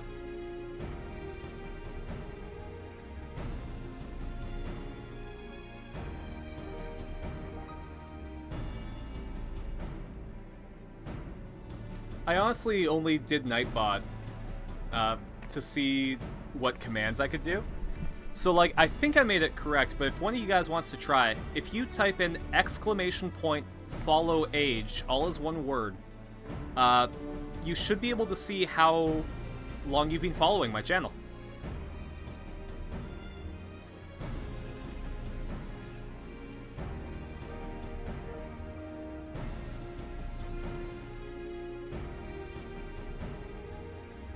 Oh, Dio's diary? That's cool. Oh, hey! Follow age works. Cool.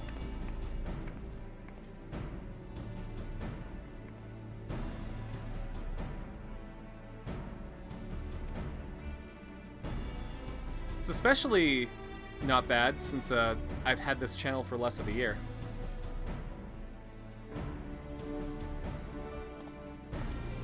Yeah, that's fair, Justifies.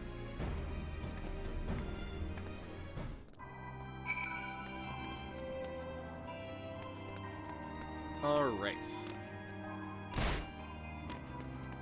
Fall damage doesn't scare me. Your first stream was when I fought Funny Valentine? That JoJo stream was something special.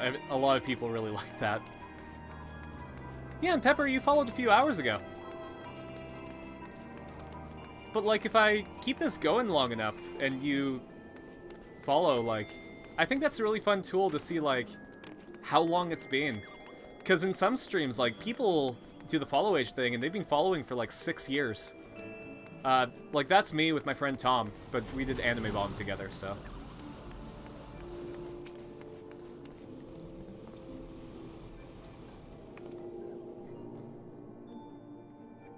I mean, yeah, he took the first napkin.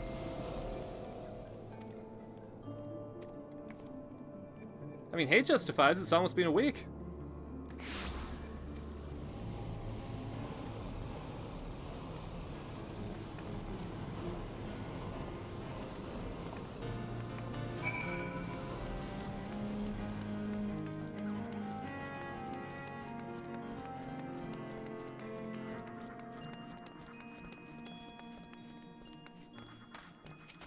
All right. Let's keep going, and checking in at different checkpoints, I guess.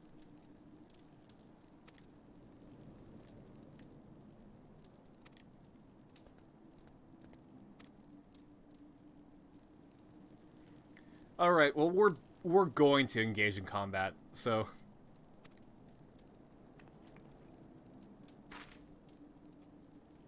that's just how it works.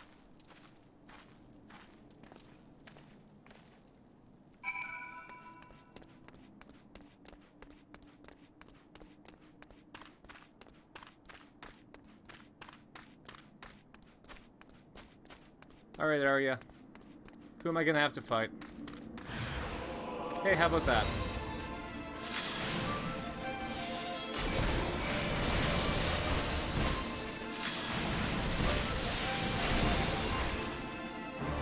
It's too bad I couldn't do the Kamen Rider OP sing-alongs. Just curious, what three were I most excited for?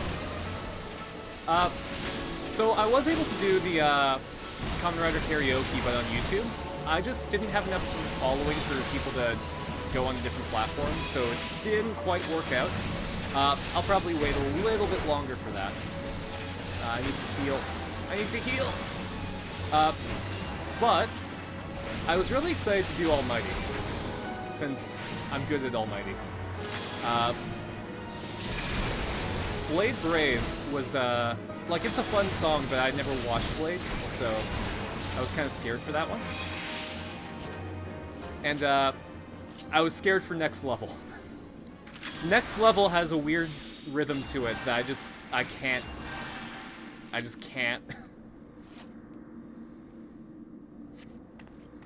You can do lower register ones like Agito, Justifies, and the sort. No, that's fair. I got really tongue-tied with Life is Showtime. That one was a bit hard.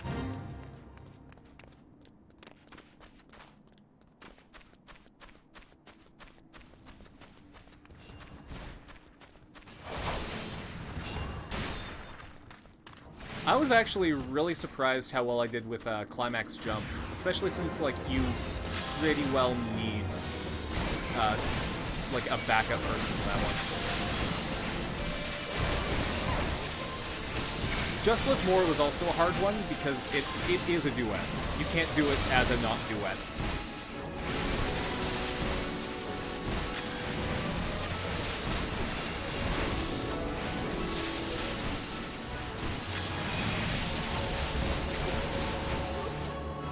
Alright, I need to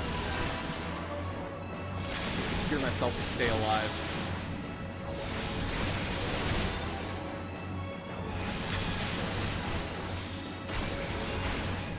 Just Live More on Rummy, even though I didn't like the series. It's a good song. The song that I'm best at is Warera Omou ni Warera Ari. And that's because Ghost was airing when I started watching Kamen Rider. I just got good. Plus that Orega Mamoru Kario in the middle of the song it hits.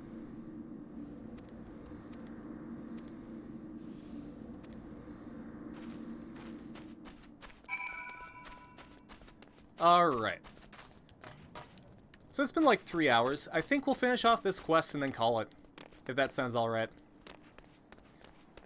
I gotta start doing some logo stuff and trying to get an overlay. Because I want you guys... Like, I want to be able to chat with you guys a lot easier than having to look down all the time.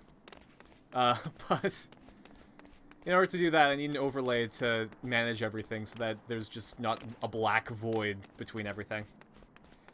You did not like Geo. The series hurt me so bad I didn't watch 01 until I got to its last quarter, but the theme song's so good. You gotta prep for D&D? Absolutely. D&D prep, super important. I completely get you. So yeah, let's finish this mission. By standing and waiting.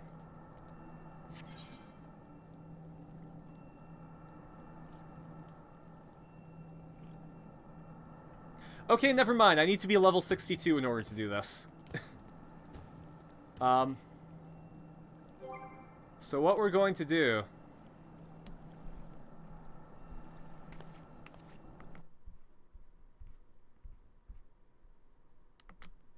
is I'm gonna have to end it here. Sorry, guys. But, grinding to level 62 is probably gonna take a while, and I respect your guys' time a bit.